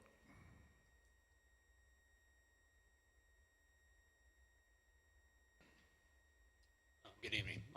My name is Mayor, Council, staff, community. My name is Kirk Dimitrops, President of Mid-City Real Estate Partners based in Atlanta, Georgia. We are a real estate development company. I've been in the business 30 years. We consider ourselves a custom mixed-use developer. Believe it or not, half of our business is creating towns like Whitefish with streets and parking and open space. We've done 2. One was a UI winner in the Atlanta area. As I speak here tonight, I'm sure you're wondering why someone from Atlanta is here. We came here 5 years ago through a recommendation of a family friend who is now a permanent resident, and I've been coming here frequently now for 5 years. It is a second home for me and my family. My son, who is 11, claims that he will play football at Whitefish High, just to say where we are right now. So when we were here for a month last summer, I began looking around for a project that would fit my company's goals, and we found the site at 93 and 40, owned by T. Bauer. Over a 6-month process, we put that property under contract. In March, we submitted a letter along with others asking for the extension of services. T. Bauer could not be here tonight, and he's asked me to read this letter into the record, and I'll do that right now. Good evening. My name is T. Bauer, and I've asked Kirk Dimitrops to read this letter out loud during the meeting tonight that will consider modifying the urban growth boundary. I've had a second home in Whitefish for over 20 years. Along with my wife, we've been very fortunate to enjoy this wonderful community with our children and grandchildren. The friendships I have formed here in Whitefish are second to none. Being retired has afforded me the opportunity to become directly involved with the city of Whitefish. Over the years, I've contributed my time and financial resources to the Depot Park Wave, Whitefish High School, Alpine Theater, North Valley Hospital, Native American Heritage, and other initiatives. As a former real estate developer, I've owned several properties in Whitefish, Flathead County. I purchased a 10-acre site at the southeast corner of Highway 93 and 40, now currently located outside the city of Whitefish in 2004. In fact, I felt this corner would be the gateway to Whitefish, and I wanted to have a quality development. In the summer of 2020, Kirk Dimitrops approached me about purchasing the property. Over the last year, I've been able to spend time with Kirk, learn more about his connection to Whitefish, and better understand his accomplishments over his 30 years in real estate. Having visited some of Kirk's developments in Sandy Springs, Georgia area, I have found that Kirk's company, Mid-City, is a custom mixed-use developer that excels in delivering a project desired by the community that is also sustainable and economically successful. Ultimately, something will be developed at this important gateway corner. I strongly urge the city and community to embrace Mid-City in their approach to a project. And I can put that into record if you like. So my purpose here tonight is just, there was mention of my firm in the letter and some of the WebEx meetings previously, is to introduce myself. We do have a strong connection here. We're here for a reason. My head of construction son has lived here for 8 years on top of it, and I've worked for him for 20 years. So we are not here as an out-of-town developer looking to make a quick dollar. This type of site fits our initiatives in so many ways. I have not done a plan for this property. I haven't even started.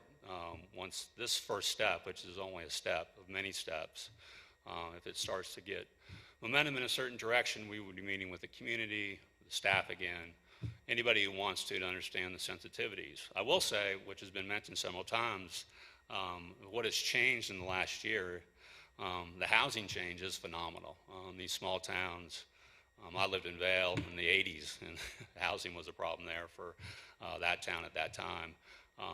We believe housing can be a big portion of this development. In fact, all our mixed-use developments have different forms of housing, from multifamily to attached for-sale product, and It's just one idea that I've heard mentioned several times that has even resonated with us more than we even thought a year ago when we thought about this site.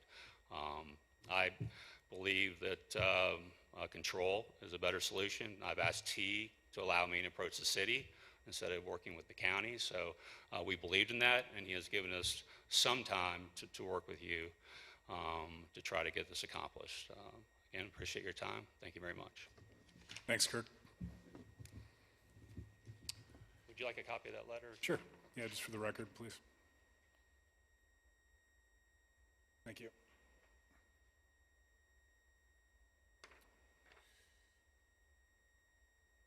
Dick.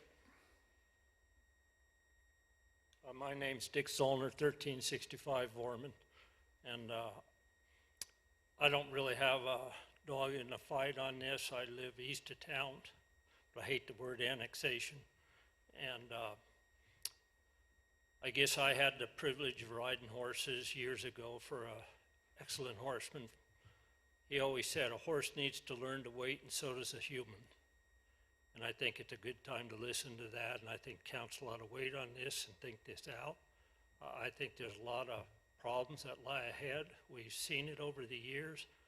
I can remember back in the 80s when city wanted to come out east of town, tell you how many animals you could have on your property. And in my view, is trying to figure out a way to get a hold of that property to do something else with it.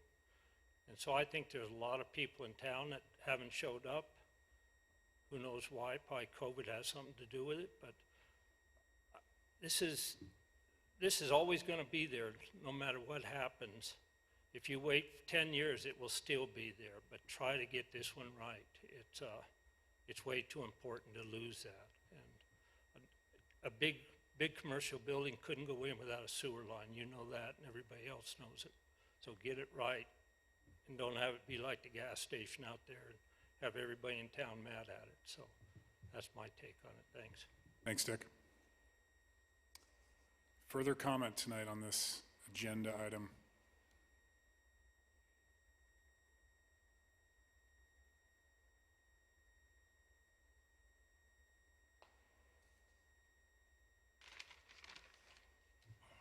Thank you. Joe Courtney, 535 Colorado Avenue, Whitefish. I'll bring up the idea of extension of services again down the road when you're extending the boundaries of the town and annexation further down the road. And we already know that our services are overloaded right now. We're saving up the money. We're already working on sewer and water treatment plants and stuff like that. But the bigger we grow, the more we're going to need and the more it's going to cost. Anybody that's got property tax notices in the mail recently probably saw we probably went up 38, 58% maybe over the year before on the assessment. And you're going to notice that when you get your taxes from the city. We actually held our assessments flat. Pardon me? We held our assessments flat. They did not go up this year or last year. Well, you're lucky then. We control about 78%, or excuse me, 22% of your tax bill. That's all. It'll go up. So we have a lot of infrastructure, the sewer and the water and the roads that need to be dealt with before we get bigger. And like I said, if the city reports, if you look at it, a lot of the sewer lines that we have right now are leaking runoff and sewage, which isn't the same as somebody on a septic tank, which goes into a tank and then leaks out gray water. You're leaking out whatever you put in the toilet, out these sewer lines, and they're not being addressed. I mean, some of them are, but the vast majority are still sitting there leaking thousands and thousands of gallons every day underneath our town. So now you want to expand town and make it bigger. Okay. I think that Hillary said that we don't help to pay to develop extend. Well, I remember reading somewhere in the paper that when the firebrand went in that we did extend, I believe it was around $110,000 to extend services to help them out when they went in, when they built their firebrand on the corner. which also, sells liquor across the street from a school, and the city's working on another building across the street to sell liquor again, which there used to be another older building that tried to do that a few years ago and got turned down because it was too close to the school, but we're still doing that. So the urban growth boundary, when I think about it, it kind of looks like another overlay of jurisdiction on county properties. And I foresee probably another lawsuit down the road from county residents and or businesses in that area, where we used to have our 2-mile extension, used to be a mile, then a 2-mile, regulating what's going on around the city, excuse me. And we got hammered on that. That cost our town a lot of money for that. So I don't know if you thought about the overlay jurisdiction on that or not, but you better think about it and getting sued again. Lake levels didn't rise up this year like they normally do. So, our water is not what we have. Our ponds up on the mountain, are going dry, going down. And so where are we going to start getting water when we start extending and building this town bigger and bigger? Don't know. More out of the Whitefish Lake, maybe? It's hard to say. We're also talking about spending hundreds of thousands of dollars, possibly building, 7 or 9 satellite fire stations, because people outside of town want that, and they want city residents to help pay for that. So that's another cost that we have besides down the road extending services south of Highway 40. And whether those properties get extended south or going to get annexed or not, if we annex them and we extend our boundary further south, then more businesses, more multifamily dwellings are going to go south of them, and then we're going to expand our boundaries further south of that till we get all the way down to Happy Valley, probably. It's never going to end. It's just like all the homes beginning on Highway 93, 2nd Street West, turning into businesses, multifamily out there, when it was nice little homes out there, So that's getting built up, and you're just going to find that, as we get down the road. So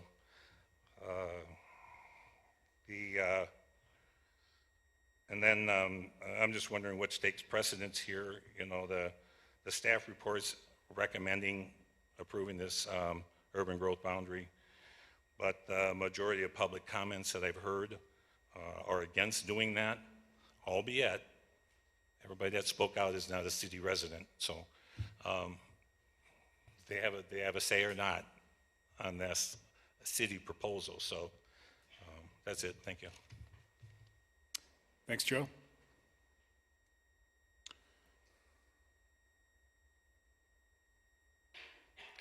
Good evening. Eric Payne. I represent the property at 6010 Highway 93 South. I had quite a few comments prepared, but it's kind of dragging on this evening, so I'm not going to go through all of it. And I think I've made my opinion pretty loud and clear in previous meetings of why we requested this urban growth boundary extension. But I think this meeting tonight kind of represents why a decision like this just has to sometimes come down to the experts and to elected officials. No matter what, you're always going to have controversy. You're going to have two sides opinions. You're going to have residents that want it. You're going to have residents that don't, whether it's the trash pickup decision or if it's annexation out to 40 or whether it goes to Blanchard Lake. There's going to be varying positions on it. Our position is pretty clear. I think if you look at it from the position that most of these residents of these properties are taking, it would be a terrible negative for us. We would be up here speaking on the same side that they are, saying we don't want it.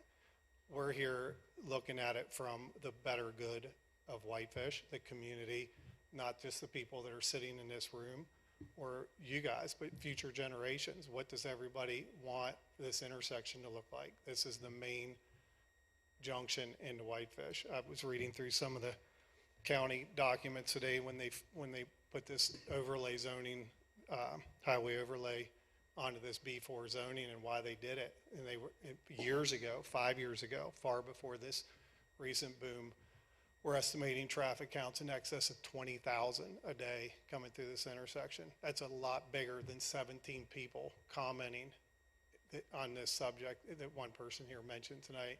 It's bigger than everybody in this room, I think, is recognizing that this is a big, important decision. One that was mentioned today was the lawsuit in previous councils. I think we can all remember it went on for, I can't remember for sure, but probably a decade or more. There was a tremendous amount of emotion on both sides. It was far more volatile than what these conversations are this evening. I think this, in essence, to me, sitting back and listening, kind of waiting to the end of it, concreted that it's really cut and dry. Like the former councils that took that battle all the way to the Supreme Court to control this junction primarily was their goal. This little corridor was a lot more important than what we saw come out this evening in opposition to it. Unfortunately, the battle was lost at that point. And now it's almost surreal to me, having sat in on a lot of council meetings, seen a lot of public comment in the paper, vicious battles back and forth over that donut. To now sit here this evening and see pretty minor opposition in comparison. I've sat in this room multiple times when there's been proposals that had far less impact on this community and what this town will look like in decades to come. I think Steve questioned Hillary on what is allowed in the county zoning right now, and I was pretty shocked. I've read it before. I've read it multiple times, but reading through it again today, 50 plus uses, tremendous number of them are not applicable to city highway zoning. Things from truck stops, mobile home parks, crematoriums, zoos. I mean, those are allowed uses, but I can tell you, having 18 months owning this piece of property and looking at multiple uses for it, I've been pretty shocked, and I've said this in prior meetings, the lack of concern for that corridor right there by the county. And unfortunately, it's a two-edged sword for me. We work all over this county. We work from one end of the valley all the way to Polson. We work with every city planning department. We work with county officials, staff, and we really thoroughly enjoy every one of them and are blessed to do it. But we call Whitefish home. And I really am concerned about the lack of oversight by the county and the planning and zoning department on what is going on at that little junction. They have flat out told me that it is a weird little, their words were, it was a weird little spot where they have very little jurisdiction, very little, from everything from drainage plans to basically having to approve whatever is brought to them as long as it complies with zoning and allowed uses. That really, when I first bought this property, my goal was far different than what it is today. When I found out how simple it was to do almost anything I wanted there, I decided we needed to completely change our focus. We've spent time with the neighbors. These comments coming that nobody wants this that's not what I've heard. There are neighbors there that are really concerned about what's going on out there, and they want to be part of doing the right thing. And it's not just for them and them today. It's about the community long term. What's it going to look like in 20 years from now?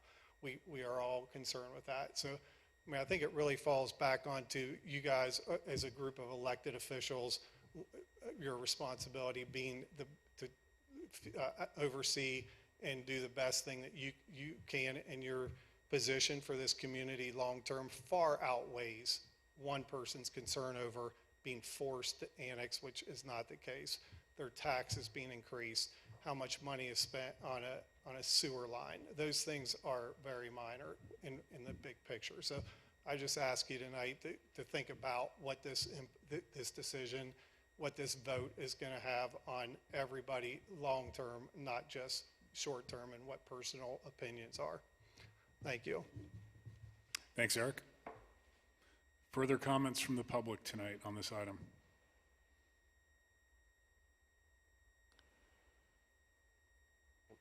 Paul McCann 340 Summers Avenue. I'm for the extension of services, and I would be for extension all the way to Blanchard Lake Road. And it comes down to me is we can control growth, and that's what I want to see is controlling growth. And without doing it, I don't think we'll have much control. And then you get hodgepodge. Thank you. Thanks, Paul. Further comments? You already commented, sir. Very briefly, please. I do want to say that I like the idea of the multifamily area being designated for building multifamily units in that northwest area or southwest, whoever was talking about it. But we need more, so do it. With that said, I'll go ahead and close the public, written comments. Michelle, do you want to do a quick? Rhonda's on, excuse me. Good evening, Mayor and councilors. Can you hear me? Am I really on? We can hear you fine, Rhonda. Great, thanks. Thank you so much. Sorry I couldn't be there in person. I think what we're hearing tonight, what I'm hearing is that a lot of the development that has occurred south of 40 that I think people would wish we as a community had a little more control over, oppose the idea of annexation and will never annex, and we will never have an opportunity to make an impact there. So actually, the idea that this would give us more control is kind of moot. The things we would perhaps as a community want to be able to put in force are not applicable because none of those properties will wish to annex. So you've got opposition to this idea from both ends of the spectrum, and the only support is coming from the two developers who want to do projects at 40 and apparently need services in order to do something. I think it was Dick who said, big buildings need sewer lines, but I think extending services south of 40 is going to enable projects that the community probably doesn't want to see south of 40. So I think you've just got opposition from every angle here to this idea, and I hope that you'll step back and we'll be able as a community to work a little harder on what we really want to achieve with a lot more knowledgeable input from experts. Thank you. Thanks, Rhonda. Michelle, is there further comments from the public remotely? Do you want to review the written comments we received briefly, or we have them, we've read them, so I think they were included. Great, thank you. With that said, I'm going to go ahead and close the public hearing, and we're going to take a quick recess, and we'll reconvene at about 9:05 p.m. Thanks.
going to call this meeting back to order. We're on item 6A of the agenda. We just closed the public hearing, which was continued from May 17th, and I'll turn it back to the council. I know, Steve, you had a few questions, and then if there are no other questions, I'd prefer a motion one way or another to move this ball down the court.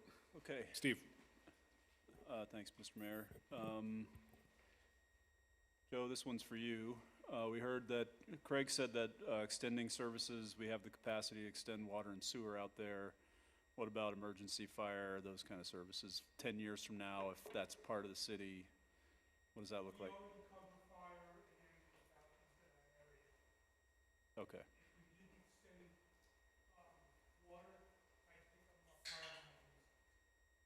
Okay, great, thanks. And Craig, thanks, you're back. I do have a question for you. Need a sec to compose yourself? I'm composed. There was a question about 200 feet. What is Whitefish Marine within 200 feet of the main, or what's out there that's already within 200 feet of the main? No, the only properties that, so there's no map up. So on the west side of Highway 93, from 6060 Highway 93 South to 6010 Highway 93 South, those properties are within 200 feet of the existing sewer system. It doesn't even get you to Highway 40, it's just south of Highway 40. So our existing sewer system stops about 200 feet south of Highway 40 on Highway 93. 200 feet south of Highway 40? I'm sorry, north of Highway 40. North, okay. Yes. All right, thank you. That's all my questions. Further questions for staff? All right, Steve. I'll make a motion that we approve, or we adopt resolution 21-17, I believe. 21-21. Oh, sorry, 21-21. Resolution amending its extension of services plan to the city's urban growth boundary and the findings of fact in the staff report. Is that all the way to Blanchard or Emerald Heights? The one that's in the staff report is to Blanchard, yes. Okay. Is there a second to the motion?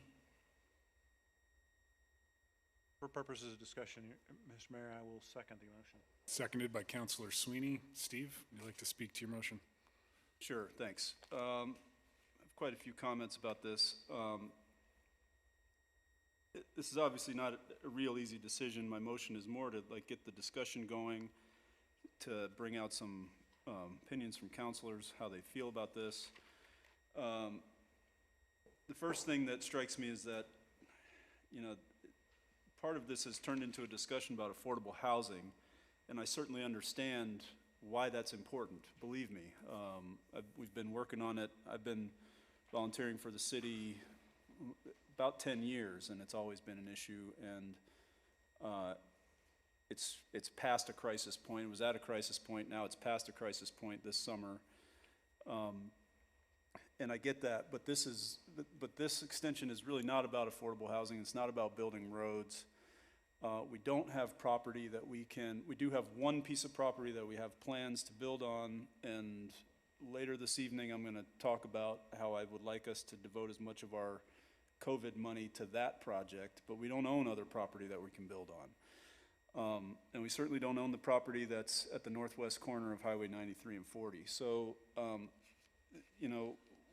we have to be careful to mix apples and oranges here. And that's what seemed like was starting to happen. We do have a lot of different priorities. Is this a major priority? Probably not for the city.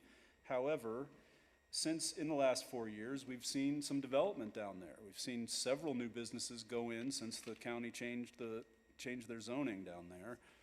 And the ones that I look at, I don't really think meet what the citizens of this city want to see on their highways coming into town.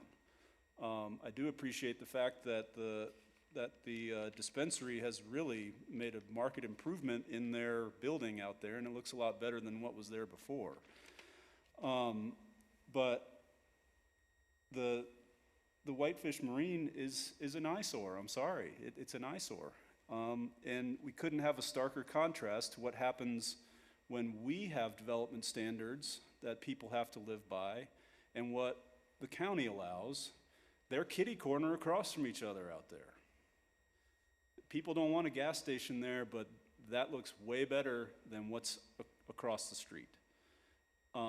Is that the entrance to our town? Maybe some of you remember. I don't think that's the entrance to our town. I think the entrance to our town is more further in town. We have a lot of kind of not so great looking businesses as you go north on Highway 93. I also think that if you asked citizens of Whitefish the right question, as in, would you like to have control over how 93 develops along the corridor up to Highway 40, most of them would probably say yes, because they see what happens when we don't have that control. Now, granted, I understand that this ordinance does not, or this resolution does not give us any control at all. I get that. It is only the first step in gaining control. And we have two business property owners that want to develop businesses in this area, and they want to have services probably so that they can do something a little different than what they could get on a well and septic. And yes, we would have control over what they could build and how it would look, rather than the alternative. And that is really what it boils down to, for me anyway, is that eventually we want that corridor to develop in ways that look consistent with our city and the kinds of things we want people to see as they enter our town. How far is that eventually going to go? Who knows? There always will be a line between the city and county, and sometimes that line moves. This resolution simply extends the opportunity for, in the future, for the city of Whitefish to have control over what goes in down there. And that's the way I'm kind of seeing it now. I'm happy to listen to what other councilors' opinions, and maybe you can change my mind. Thanks, Steve. Rebecca? So this area has been talked about for at least a decade more. I remember sitting in the audience as a citizen when the city council attempted to get corridor planning going with the county. I think it was at least 3 times, maybe 4 times, where the county commissioners refused, and even some of our city councilors refused to engage. And so we've known that this was a problem that we needed to address at some point, where the transition from rural into the urban center had to happen. And before that time, we also were contacted by the county who was doing all the rural planning. And we had a planner at that time that took care of all 3 cities, so it was tri-city planning. And we were so busy that they asked us to take over our own planning. So we, at that point, hired urban planners. We got growth policy done. We started to implement our own laws. And it seems like we do so much thoughtful planning here, but it really has worked out great, and you can kind of tell when you're in Whitefish because there's a cohesive aesthetic appearance. And I drove that area today, and then I drove through the 93 South Corridor into town, and all the mature landscaping is coming up now, and it really works to have the berms, and it blocks the manufacturing or the industrial uses that are going on, and it's very inviting this year, whereas other years I wasn't sure if we were really getting that. So this was a really hard decision for me because I feel like we're approaching it upon the request of 2 developers and 2 development groups. We would not be initiating this at this point unless they wanted to do a project on opposite corners. But I actually feel like we're ready to take it on. And I feel like if we do take it on as a city, that we'll do it correctly, so that not only the people that don't want to annex, which nobody is forced to annex in this corridor, but the people that do want to annex, any newcomers will have sort of the feel of Whitefish applied to their properties, and it will add value to whoever's out there. So I just wanted to review, when we do planning, we have a professional traffic study done. So that's a huge part of that corridor, because not only are we dealing with that major intersection, and now that all the trees are gone, there might be water issues at that site too, but we also are looking farther down so that when we do planning for, I forget what those little roads are called, Dave, where you put up, they're not the main arterials, but Backage roads? what are they? Frontage or backage Yeah. roads? So you make these side roads so that people don't all use the same highway. So that's one of our planning standards. And then we have, so the roads would connect all the way down there. So we talked about that in the county when I went to all those meetings as well. We have a water quality ordinance. There's tremendous amounts of high water out there, and it does drain down to the river, so we would be looking at all of that. We have architectural review standards, and so major developments go through architectural review, and they are mandated. We have a dark sky ordinance, so lights would not be imposing on anybody else's. We have landscaping requirements, so along the major arterials we have berms, and we have ways of screening more commercial uses. We have a potential for bus stops. We have a potential for protected bike lanes. We have international engineering standards. We have professional urban planners. And we have many other planning tools that we always integrate when we're doing things like the transportation plan and growth policy, all that. And we also have the potential, if it was ever possible, for those larger sections of land that are 10 acres or more, at some point that could be a potential site for workforce housing and affordable housing if we had people that wanted to do that. We can't make anybody do these things. The other thing is, if we have a climate action plan, and if the wells were to fail out there, we would have water available to supplement. So I can't believe it, but I'm actually going to vote yes. I wasn't sure. Up until the very end, I wasn't sure, but then I started thinking about everything that we could bring to that section, and I think we could make it very beautiful. And I think it would be much safer if the city took it on, and if we let the county just go at it piecemeal and not have any enforcement whatsoever. So, Thanks, Rebecca. Further comments from the council on the motion? Andy? Oh, sorry. Yeah, I'll make a couple of comments. I've argued this up one side and down the other in my head, and I've voted a different way every time I've done that. I'm going to read something really quickly, a definition of an urban growth boundary. The urban growth boundary area is the projected service area in which municipal services can or may be extended over a period of 5 to 10 years, depending on needs and demand. Boundaries of the urban growth area are established based on prevailing and anticipated growth trends, with consideration given to growth stimulants as well as growth deterrents or impediments. Population and economic trends that affect community growth or decline are also critical factors which should be analyzed to accurately establish an urban growth boundary. Now,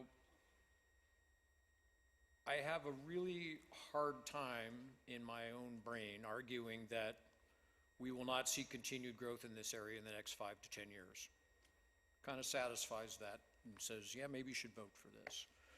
I have a really hard time seeing that the pressure isn't just going to get more and more and more and more over time. And then I look at survey here that was handed to us, and 15 said, I feel the city should be doing more to guide how whitefish is growing. Well, one of the ways we can do that, because we've had other tools taken away from us, and certainly Tom Gents, the former planner in Kalispell, and planner in this valley for a very long time of the old Tri-City Planning Office and of the cooperative effort that we had with the county, would say that Kalispell's done a pretty good job controlling their north. Granted, Consumption Junction is what it is, but by extending services and at least having them there and available and within their urban growth boundary. I mean, I do agree that in part, a lot of this discussion is probably driven by one piece of property. And sadly, we can't just service that piece of property alone. We have to look at the entire area. And I'm sure we would get argued if we just said, okay, we're just going to extend a urban growth boundary just to include that southeast corner of Highway 40, 93 junction. We'd probably get beat over the head with that till we were all blue and went home. So we can't really do that. But if we look at all the businesses out there, I mean, all of those people say they're whitefish businesses. Garth, I would say he's a whitefish business. Steve, if he's still here, would probably say he's a whitefish business. So I look at that and I think to myself, it's like, okay, these people are whitefish businesses. I look at Emerald Heights and I think of what could potentially happen on that corner. And I think those guys are downstream of anything that's going to get dug into the ground. And despite what was said earlier, hundreds of thousands of gallons of sewage don't leak out of sewer mains in this community, but hundreds of thousands of gallons of untreated wastewater come out of septic tanks and find their way into the lake and find their way into the river all the time. One of my other hats is I sit as board president of the Whitefish Lake Institute, and I've seen 30 years of science that proves that. And I think that if I'm to put my hat on as someone that is looking out for the future of this community, I have to say we really need to push our urban growth boundary down. And if we take a look at the map, which we don't have up there now, but if we look at that Blanchard Lake, it actually finally gives us a reasonable and something we've always struggled with in whitefish. We've always had just such a hodgepodge of urban boundary and growth boundary and city limits. And it gives us actually a little bit more of a squared out area that we can kind of look at. And yeah, we do have a lot of things going on in this community. We have them going on every day. We have a $55 million budget, for goodness sakes. We deal with everything from parks to poop at the dog park. I mean, it's a very complicated process running a city, and we have a staff that does it really, really well. And I have a staff that from Public Works that's telling me that we have the capacity to do this. I have a planning staff that tells me it's the right thing to do. I have a finance director and I have a city manager who says, you know what, this is a good thing for our community. And I talk to a lot of people that I've served with up here over my 22 years, and almost every single one of them says, you know what, we got to pull our head out of the sand and we've got to take a look at it. And I think it's time for me to pull my head out of the sand, and I will support Councilor Cannell's motion. Thank you. Thanks, Andy. Ben. Man, this is a tough one. There's two main beliefs that I have that frame how I think about this topic. The first one is my belief that the majority of citizens of Whitefish do not wish to see further commercial sprawl down south towards Kalispell. In fact, in my own view, I see Whitefish as a small mountain town with a strong core, and I think that if we want more intensive development, it should be more towards the core.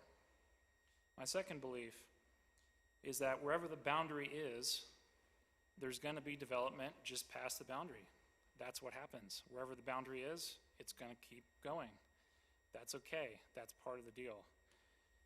However, there are unique factors here that really give me pause on how to vote on this. It's the fact that this particular intersection is the de facto entrance as how people see when they come into town. This is the first thing that you drive past when you're coming in. The second issue is the fact that the portion immediately past the corner under county zoning is very broad and can cover a lot. including, as we heard in the testimony from Hillary earlier, a hotel or a Walmart. And I think about this issue, and I think about 10 years or 20 years from now what happens, and we look back on this decision and think about, did we miss something? And if I see a Walmart in that corner, I'm going to feel like I missed something. I'll say that. On the other hand, extending city services does facilitate additional development. It just does. It allows sewers, a lot more sewer capacity and other things that you can't do on private land. So this is really tough. But I'll tell you where I think I've come down on it is I don't exactly know why it's down to Blanchard Road. In my mind, what we are trying to do here is to encompass this key section around the intersection. And I don't believe that is in our best interest to go further than that. I am unwilling to support the proposal as it exists. I probably would if it was to Emerald Drive, but no further. Thanks, Ben. Further comments from the council? Frank? I guess this, I've thought about this for actually many years now, about where we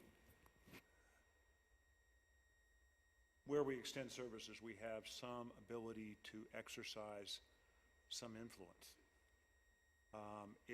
And that's kind of where we are here. If we simply extend our service boundary, be it to Emerald Isle or to Blanchard Lake, what we're doing is, in effect, inviting people to do what we might otherwise call the right thing, which is to come into the city and exercise their good judgment and participate with the city in their success and in their development.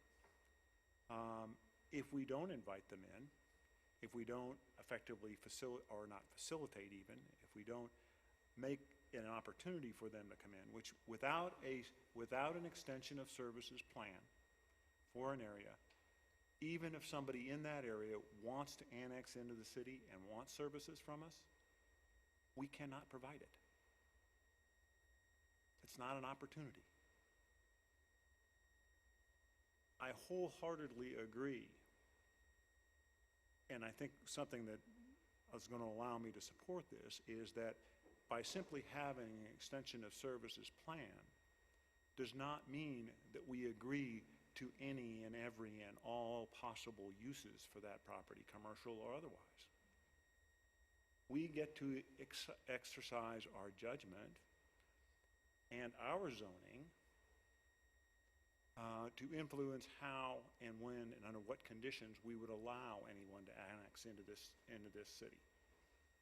I think that gives us some opportunities that we don't otherwise get. And at the same time, if somebody wants to annex, even if they're in that area, guess what? We don't have to annex them. We don't have to provide services.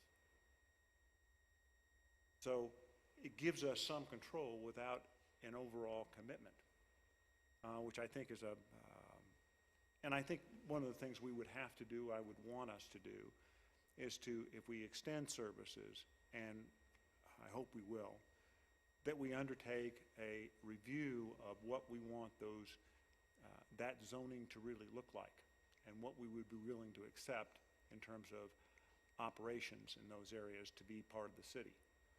And I think that's a fine thing for us to do. But I think at this point, given the opportunities that are there and the invitations that we have as a city to have some influence over some development directly on our doorstep, I think we would be foolhardy not to do that at this time. It doesn't mean that we shouldn't begin to plan for the rest of that area, and that won't give us more tools in terms of how we operate and what we want for that area. But I think having that in place prior to an extension of services plans, we could forego, quite frankly, some control in that area that we could never recover from. And that's a Walmart or similar big box stores sitting on that corner. And I understand the developer is not interested in that, but, you know, it can change. It changes every day in terms of who has the opportunity to do that. So I'm going to support Steve's motion. I also could be conned into limiting it to Emerald Isle in terms of the further south that we go. But quite frankly, I think we'll be back here in another year having the same problem going down to Blanchard Lake and wanting to have some control or influence in that area because development is coming. It's different than it was 20 years ago or 15 years ago or 10 years ago. And I think we just got to recognize that. Without doing this, we have no opportunity to have any influence on what goes in down there. And I think that would be I think it would be short-sighted. We may not win at the end of the day. There could be people develop anyway. At the same time, I don't get to play that game, and I don't get to have any influence if I at least don't extend my, present a extension of services plan for the area. So I'm going to support Steve's motion as made. Thank you, Frank. Further comments? Ryan? I'll be brief. Not to belabor the point, I think Frank's right on the money. I think us having an influence out there is better than us not. I think everyone up here made some great points here. A lot of pros, a lot of cons, but I think at the end of the day, as Frank said, I'll echo his sentiments. I think us having some control out there is better than not because development is coming, and I think we should have a say about what happens. So with that said, I will support Steve's motion. Thank you, Ryan. All those in favor of the motion? Just have Steve? a quick question, John. One of the things that came up is that we don't have an annexation plan or regulation. Is it possible to, I don't know how this would work, but before we accept any annexations, I would like us to have that standalone plan that Hillary was talking about. Would that be something that we'd have to do separately, part of this? I'll let Dave Taylor address that. Maybe touch briefly on next steps, Dave, if this motion does carry. Yeah, I mean, we've been working on like a draft annexation policy, and that's something that we can bring to you guys at an upcoming meeting, or work session, or whatever, however you guys want to approach it. But okay, when does this take effect, I guess is my question. Immediately? If this resolution passes, the urban growth boundary will change, which gives you the opportunity to decide if you want to accept an annexation or not in there. But okay. So meanwhile, we can this policy isn't going to set major changes to our existing policies. It's just putting everything in one place that kind of explains it, so it's easier for us to hand out to people, let people know what it is. And there might be some specific things in there, but in general, the annexation policies are pretty broad statements. So about city values. Okay, thanks. Further questions or comments? All those in favor of the motion, please raise your hand. And those opposed, like sign.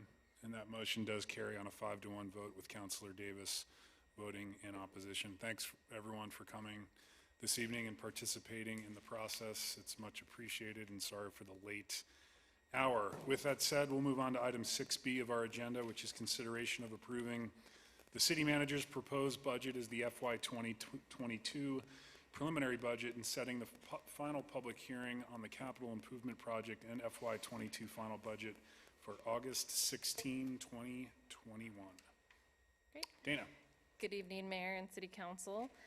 I'm going to review briefly some of the highlights of this year's proposed budget for you. The city's budget contains 28 active self-balancing funds that provide segregated accounting for specific activities. This year, we've been able to continue a 10 mil decrease that was provided for in fiscal year 21, our current year, to support our businesses and residents with the continued economic impacts from the COVID-19 pandemic. We have also been able to maintain our assessments at the same rate as they were the prior year. And we've actually included an additional 5 mil decrease that will account for additional property tax relief from our resort tax, as well as a transition in the funding for the Flathead Emergency communications center from each individual jurisdiction assessing the property tax levy to the voter-approved countywide district assessment. This year is a reappraisal year, so our taxable value will be adjusted based on the market values as of December 31st of 2020. 2020, and as well as newly taxable property. Our taxable value in the budget is proposed, or is estimated at 7%. I know that individuals have received higher value increases. We will adjust our mill levies as necessary to account for any increase over the 7%, but do keep in mind that just because yours went up 20%, it doesn't mean that everybody's went up 20%.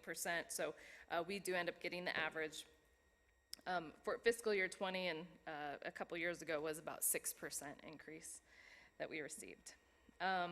So currently for a home valued at $400,000, if their adjusted value is $400,000 today at 7%, we'll assume that was only a 7% increase, they would be seeing a $17.66 increase in their tax bill. That's less than $1.50 a month. So that is simply due to the need for additional funding for both our library and our fire department. The fire department has 24 voted mill levy, so that actually produces additional funding based on that growth.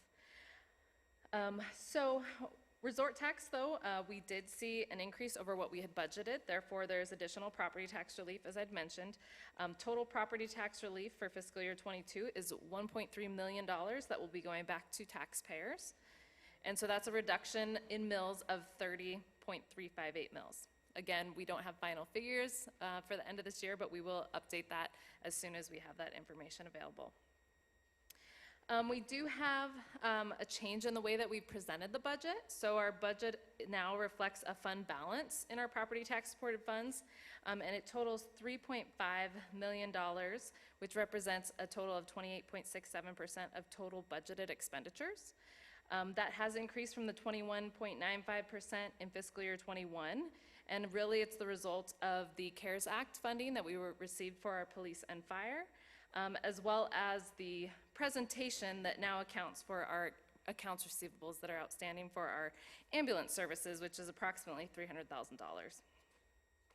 So this year, we do have a CPI increase of 1.5%, and with taxable value increasing at 7%, city employees will receive a 3.5% wage increase, which includes the cost of living at 1.5% and a 2% longevity step. There are some negotiated contracts that do have differing increases that you can read within the budget document.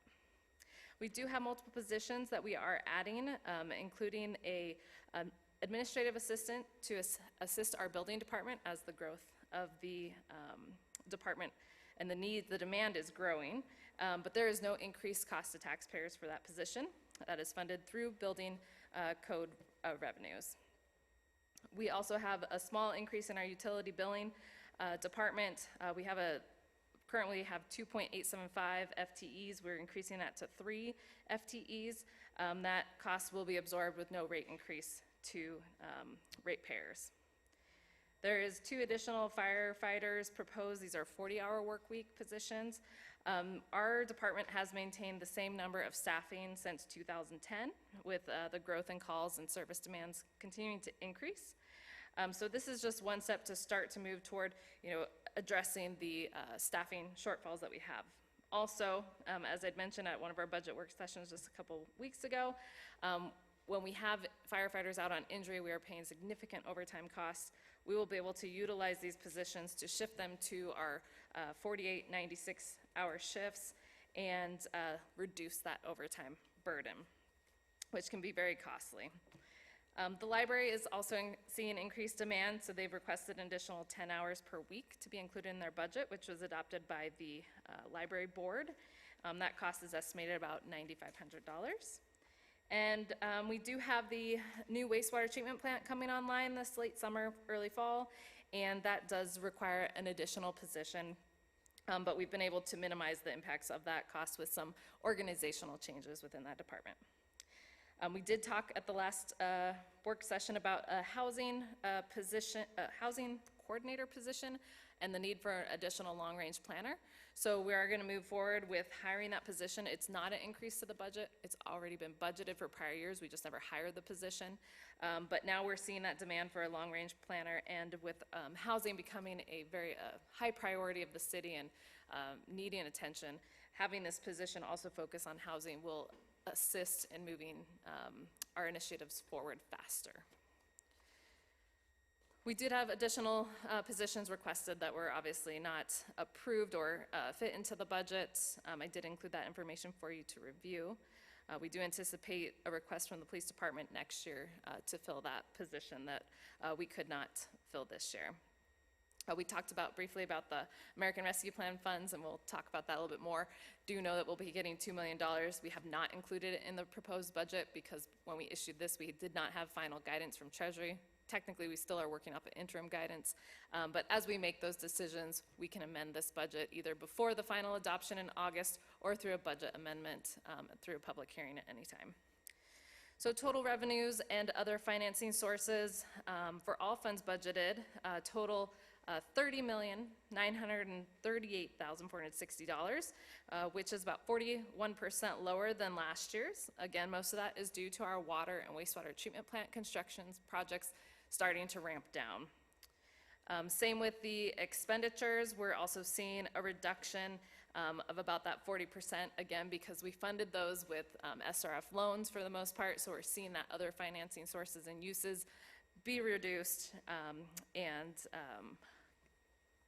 also, there were some additional decreases when tax increment bonds and transfers that we used to have also been decreased there. So,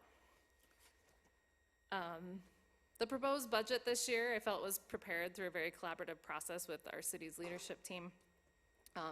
We are continuing to strive to provide exceptional services to our community while keeping our property taxes and assessments low. I would like to express my gratitude to Finance Director Dahlman for all of his assistance this year in preparing this year's budget document and working through our new software. We anticipate we'll have a cleaner, prettier version of the budget for you later on, but I'd like to thank him again for the many hours he put in, as well as all of our department heads for their work and their staff's work preparing this budget. So I will turn over to Ben, though, for a few updates about the budget and items that we've changed since this was proposed. Great. I did present a handout. Michelle, is my presentation not deploying there?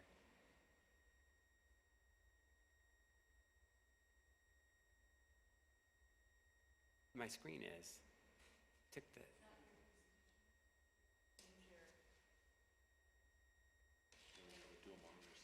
Oh, it is my background. My display.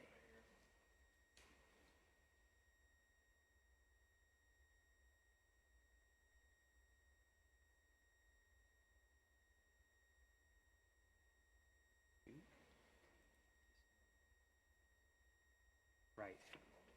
Maybe it's function.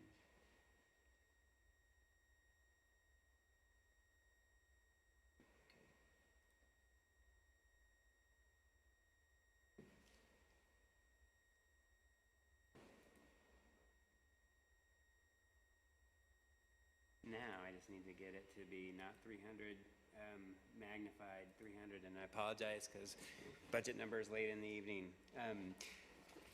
Thank you, Dana, for your help in the budget, council for listening to the budget presentations, and all the directors and staff who have helped put this budget together. There are 7 additional items that we are proposing to adjust for the fiscal year 22 budget that are above and beyond what Dana had mentioned. There were some new data that came across for state fuel tax allocation, which increased revenue in the budget for $2,386. There was some additional changes in state unemployment insurance rates, and that will cost the city an additional $7,818. We did talk about in one of our budget sessions the addition of a planning and building storage unit, which would be again paid for out of building funds that are created from the development and growth that we've been seen in the city, and that was proposed to be $100,000 for that project. Then there was a part of the budget in the Parks and Recreation budget for $7,340 that was a carryover from last year's budget number that didn't need to be needed in fiscal year 22 and should have been eliminated, and I eliminated that in this proposal here. And then we did talk last week about a proposal of what would 4 mills dedicated towards housing needs be, and 4 mills would be $172,139 into additional revenues in the budget, and then a proposed expenditure to spend those dollars in fiscal year 22. And the last item was taking into account the entire $2.1 million in ARPA funds, which would be a revenue recognized in fiscal year 22 and an expenditure potentially in fiscal year 22. We do have until fiscal year 26 actually to spend ARPA funds, so it's just a placeholder for those dollars that potentially could be spent if they were all to be spent in 1 year. They have to be obligated by fiscal year, by December 31st, 2024, but they can be spent up until December 31st, 26.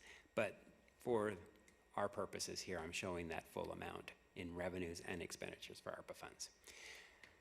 Be happy to answer any questions, or we can talk about those mills that had been discussed in last week's meeting briefly. It was proposed, as we discussed with council, to bring it forward here again tonight to talk about.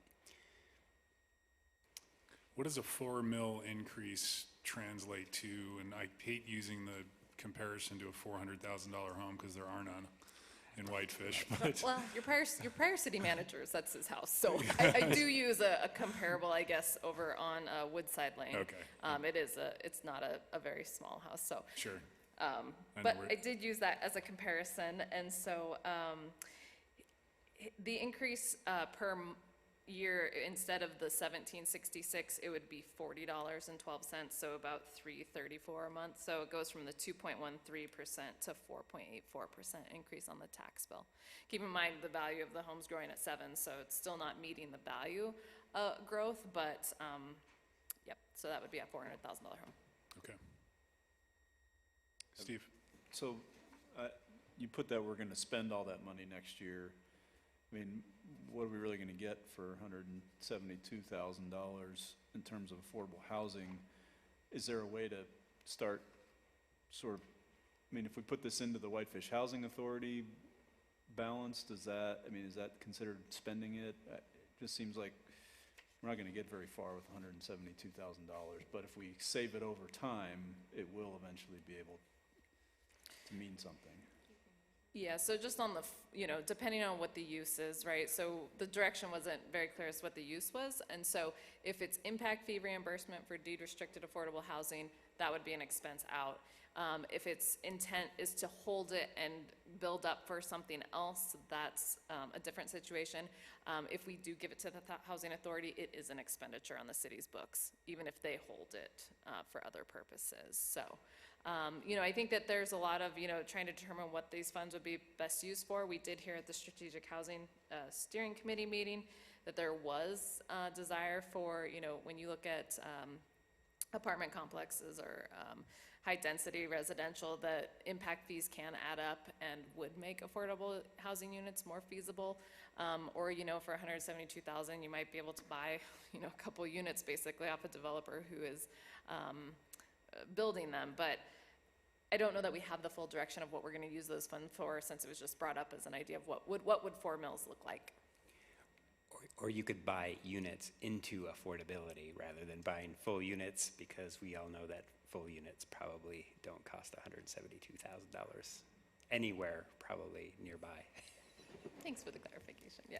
So in terms of impact fee reimbursements, Dana, as a means to incentivize developers, with the additional general fund revenue from the expiration of the TIF, after salaries are accounted for, you've indicated that there'll be about $900,000 in discretionary funds.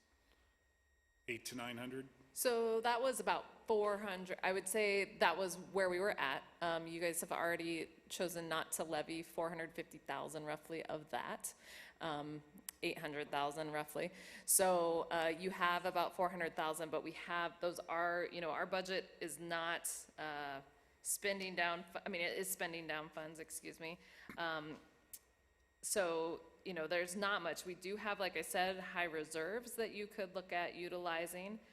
If you felt like, you know, using your reserves to spend down, you're at 28% right now. You could go down to 25. I would not recommend much lower than 20%. I don't think we've seen a recession yet, and I have some fears about where our country is headed.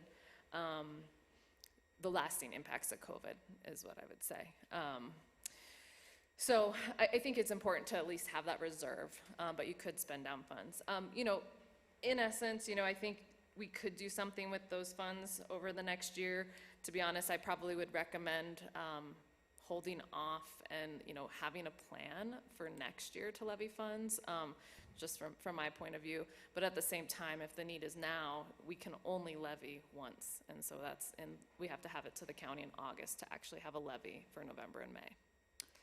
I agree with you. I don't think now is the time to be raising taxes after getting through the year we just did, and there seems to be other sources of revenue we could tap if we did want to consider other reimbursements of impact fees, such as the additional general fund revenue from the TIF expiration, or I'm sure Steve's going to talk to this, but even the American Rescue Care Act fund as well. So I would personally encourage the council to not include an additional $4 million in this year's budget, but certainly your decision. You do bring up a good point about the ARPA funds. If we can use ARPA to address some affordable housing, I would say, you know, we look at that as a primary source. Okay. Any momentum on that front to increase the mills for this year, or Andy? Just quick comment. I was the one that, because we discussed it briefly. I was not here. Yeah. So, yeah, when we were talking about where we go from here with affordable housing after House Bill 259 was signed by the governor. And we just brought up, at some point we're going to have to probably come up with some money. Wendy's not here tonight, but Wendy's point was that we're not going to zone our way out of the problem. And I think that funding will be key at some point in the future. And so our request back to Dana and Ben was just, let's see what that formula looks like. I'm not married to it by any means now that I've seen what it looks like in there, and particularly knowing that the ARPA funds could possibly be, for the first couple of years, the source of that funding. Dana did tell us that Bozeman does levy 7 mills, and essentially what they do with that money is they have a pot of money that developers can go ahead and tap into, and when it's gone, and they use that for paying for plant investment fee or impact fees. And I think, because it does obviously impact the house cost, and it's not something that's cheap. And I think particularly now that we've gone to a 100% voluntary program on our strategic housing plan, maybe a monetary incentive along with what they can get from density bonus and side yard setback and all those kind of things might be just enough to get somebody kicked over. Sure. But I do agree with Mayor that, you know, we don't need to put the 4 mills in, particularly now that I know that the ARPA funds could be used for that. And I know Steve's probably going to talk about that later, and I think we have all talked about that a little bit. Housing would certainly be a good place for some of those funds to land, because it is definitely a major impact that we've seen from COVID, probably above and beyond anything else in this community, is the cost of housing. So yeah, I'm not married to 4 mills. I just kind of wanted to see what it looked like in there. So. Great. Any other comments or questions for staff before we hold our public hearing? Not seeing any. We did advertise for a public hearing on item 6B of the agenda. Is there anyone wishing to provide comment tonight? Go ahead and close the public hearing and turn it back to the council for a motion. Steve. I gotta find my agenda here. I recommend that we approve the FY22 preliminary budget and set the final public hearing on the capital improvement project, and the FY22 final budget for August 16, 2021, and take out the 4 mil levy that is currently in there. Thank you, Steve. Is there a second to the motion? I'll second. Seconded by Councilor Hennon. Further discussion? All those in favor, please raise your hand. Those opposed, like sign, and that motion carries unanimously. Michelle, thank you, Ben. Thank you, Dana, and all directors. You have Dana's written report enclosed in your packet. Any questions for Dana? Dana, anything additional to report on? I do, just a few updates. Just so that you're aware, the North Valley Food Bank this year is celebrating their legacy founder, June Munsky-Feenan, with a food drive, a fundraiser, and open house. So everyone is invited to their open house on June 26th from 10 a.m. to 2 p.m.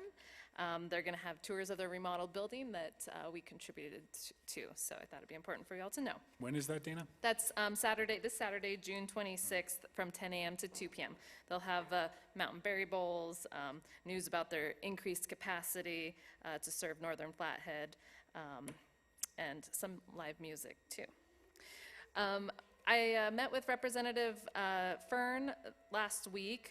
He had talked to MDT and did say that Highway 93 West, the final phase that we've been waiting so patiently for, does sound like it's making some headway with the property owners out there. So hopefully that moves along here soon. I did mention earlier the resort tax resolution for the ballot language will be coming to you at the next council meeting, which is July 6th. That will be a public hearing. If you haven't heard or haven't seen, garbage has been an issue over the past 2 weekends downtown. As soon as I drove in last Monday, it was like, whoops, we got a problem. We have installed 3 additional garbage cans on the corner of First and Central. We have also talked to Republic Services about weekend pickup.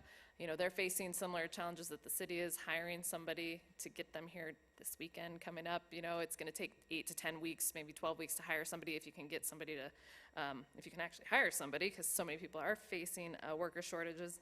The city is not excluded from that. But we do have staff on hand we're going to bring in on the weekends instead to make sure those garbage cans are emptied. Sidewalk cleanliness is also obviously a concern.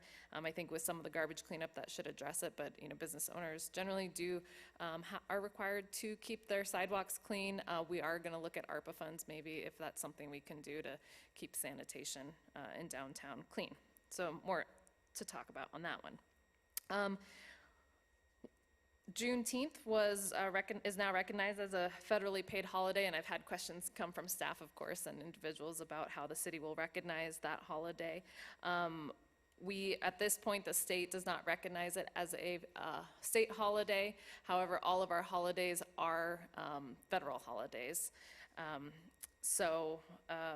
assume the state will move forward with that in their next legislative session, or the city may choose to move forward with that. We would have to obviously negotiate with unions and have our personnel policy updated, but I just wanted to bring that to your attention that that is a new federally recognized paid holiday.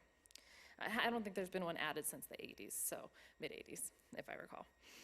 And then the final item I have is just more of a question if you'd like to keep COVID on your agenda, and if you would like us to pull that off or not. I know that our discussions have significantly decreased. The task force has chosen to go to an as-needed basis for meeting, since we are seeing everything move in the positive direction. So that's all I have. Thanks, Dana. We'll start with councilor comments tonight, and Rebecca, why don't we start with you?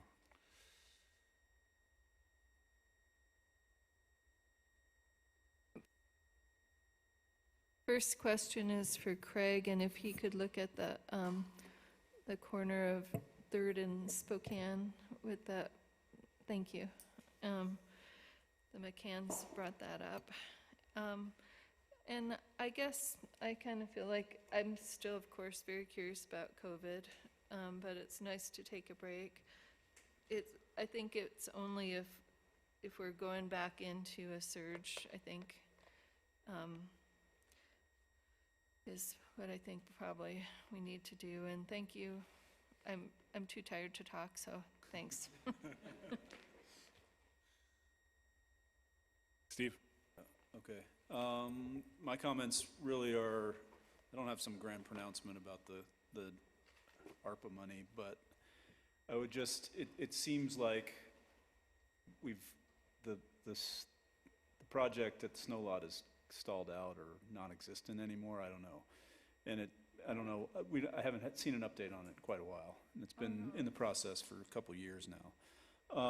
And part of the problem I understand is that the price of housing, of building, has gone up astronomically in the last year. So, and obviously we need the housing, so as much of that ARPA money that we can set aside for that, I think is prudent, and I think we can make a pretty solid case for the need for it. It's helping the people at the bottom, which is what the ARPA money is for, and it's definitely the price of housing is a direct result of COVID. And we're in a weird situation because although we experienced a mild dip in our tourism, it's come back 3 or 4-fold since then. So we haven't seen this lack of tourism or this lack of revenue because of lack of tourism that other places have. And so any extra money that we have, I think we should devote towards housing. So that's just my thought about it. Other than that, summer is here and it's busy. Don't go to Lion Mountain if you don't want to. If you're looking for a Montana license plate. Thanks, Steve. Ben? Yeah, I know it's late, I'll be brief, but I would take this opportunity to comment on our work session earlier with regard to the Sustainable Tourism Management Plan. And I would like to express my support for the 2 items that they have suggested relating to short-term rentals. I don't think short-term rentals, is this appropriate time to comment on that? Yeah. Yeah. I don't think short-term rentals are the problem, but I do think they are part of the problem, and I do think that there are a respectable amount of our housing stock that is rented on a quasi-short-term basis. And I know, I read an article recently that the average price of an Airbnb has gone up close to 40% in the last year, globally or nationally. It's just being used more and more and more, and I think that economic pressure is here. We have a very high density of those, and quite honestly, I think we need to be more progressive as a city in managing that. You know, the housing problem here is one of the most significant impacts. I mean, it's number 1 on the list for a reason, right? I mean, I think the housing problem is serious, and I do think that this is something that is not helping. So, to the extent it's inconsistent with state law, I would be in favor of, you know, I would say the private sector is moving faster than the state law is, and, you know, maybe we should analyze the issue and see if there's any way that we can be progressive on it. And I would support the 90-day minimum rental term. So that's my comment for this evening. Thank you, Ben. Ryan? Yeah, just a couple things. Angie, correct me if I'm wrong, but I'm trying to think of the statute off the top of my head. It's the one that says if there's a lease in place that is silent as to what happens as to extension of the lease, that it automatically is, and if neither party gives notice to terminate, it automatically extends on a month-to-month basis. So if we were to say anything less than 90 days is a short-term rental, wouldn't we be preempted by that statute? Yeah, that was my concern, Ryan. It's actually 724-205. I can't read my own writing, but that was my concern about the 90-day period. Yeah, and it's part of the Residential Landlord-Tenant Act. Okay. And I guess other than that, I would say if the COVID task force feels the need to meet, I guess we can put COVID on the agenda item to see what was discussed. That's all I have. Thanks, Ryan. Andy? Nothing, thanks staff for budget, as always. I mean, we're not done yet, I realize that. I can say on 2 of our houses, we went up like 7.5%, and I think one was like 9%. So that's probably, I'm guessing, so I think your 8% number is probably pretty right on, Dana. That's like, as usual. If you're a numerist, which I'm not sure if there anyone in the audience is here, but having worked in Asia many years, and Asians and as a culture, tend to be very numerical in looking at the world. And I thought it was interesting that we did pass Resolution 21-21 on the 21st, which happens to be the summer equinox. So I thought if that carries some significance there. So anyway, happy summer equinox for everyone. And there are people that would find that to be an important thing. But that was great deliberation by everybody on that tonight. I'm not going to armchair Monday morning quarterback our decision there, but that was a very difficult decision, and I'm proud of everybody up here for taking the time and making the vote that they did. So, thank you. Thank you, Andy. Frank?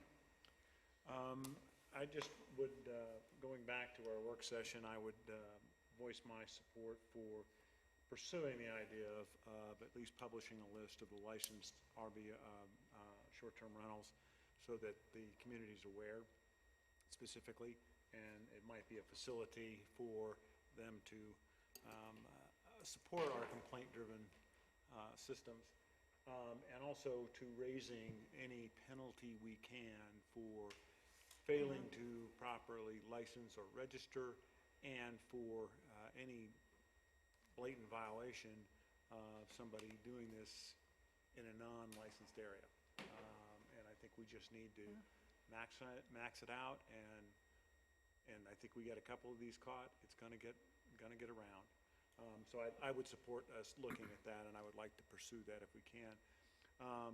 And then I would echo what Andy said earlier about our deliberation this evening. I too thought it was a difficult, historic, you might call it that, but thoughtful, and that's the thing I like about serving up here. So thank you to all, and that's all I had. Thanks, Frank. Just to be clear with our direction back to staff, are we all in agreement to eliminate the standing agenda item for COVID-19? Yep. Unless situations change. Moving on to our work session agenda, are we all in agreement to increase the nightly penalty fee to $500 from $150 for STRs? We're all in agreement to pursue the interactive GIS map that identifies the locations of STRs on the city's website. And then finally, I don't think we've exhausted the topic that Ben brought up regarding the 90 days on the STRs, and I would like to see additional information or a staff report back to the council on that. What risks do we run if we enact something to that effect? Because STRs are killing us, and it's happening throughout my entire neighborhood. People are flip-flopping houses every 30 days, and it's like a revolving door. It's a loophole, and it needs to be addressed. Finally, I similarly agree with Steve's comment that as much of that ARPA money that we can dedicate to the snow lot to get that project back on track, I think would be a great use of that funding. I also look at the potential uses of the allocated funds that Ben and Dana presented tonight, and I also think there's some, very valid projects to fund, in particular the radios for the police department. I would like to see that funded, and then many of these are just such a minor request that I'm hoping that we can address most of those. So I think the short-term rental compliance item as well should be prioritized. Those are just my thoughts on some of the meeting topics. I've been here since 1 o'clock, and I frequently observe staff coming in and out and all the hard work they do, and I just wanted to give Michelle a big shout out. She makes things turn here, and she brings us our dinner and makes sure we're fed and takes care of us, and I know we all just really appreciate all the work you do, so thanks for keeping us up here, Michelle. Anything further from staff? I think Michelle, our IT department, and Jake all deserve a shout out for getting our WebEx remote meeting options working. It's been a difficult transition to hybrid, but I think we're on the right track, so. Thanks, to Jake. them as well. Thanks, Jake. Thank you, Jake. The man behind the scene, and on that note, we are adjourned. Thank you.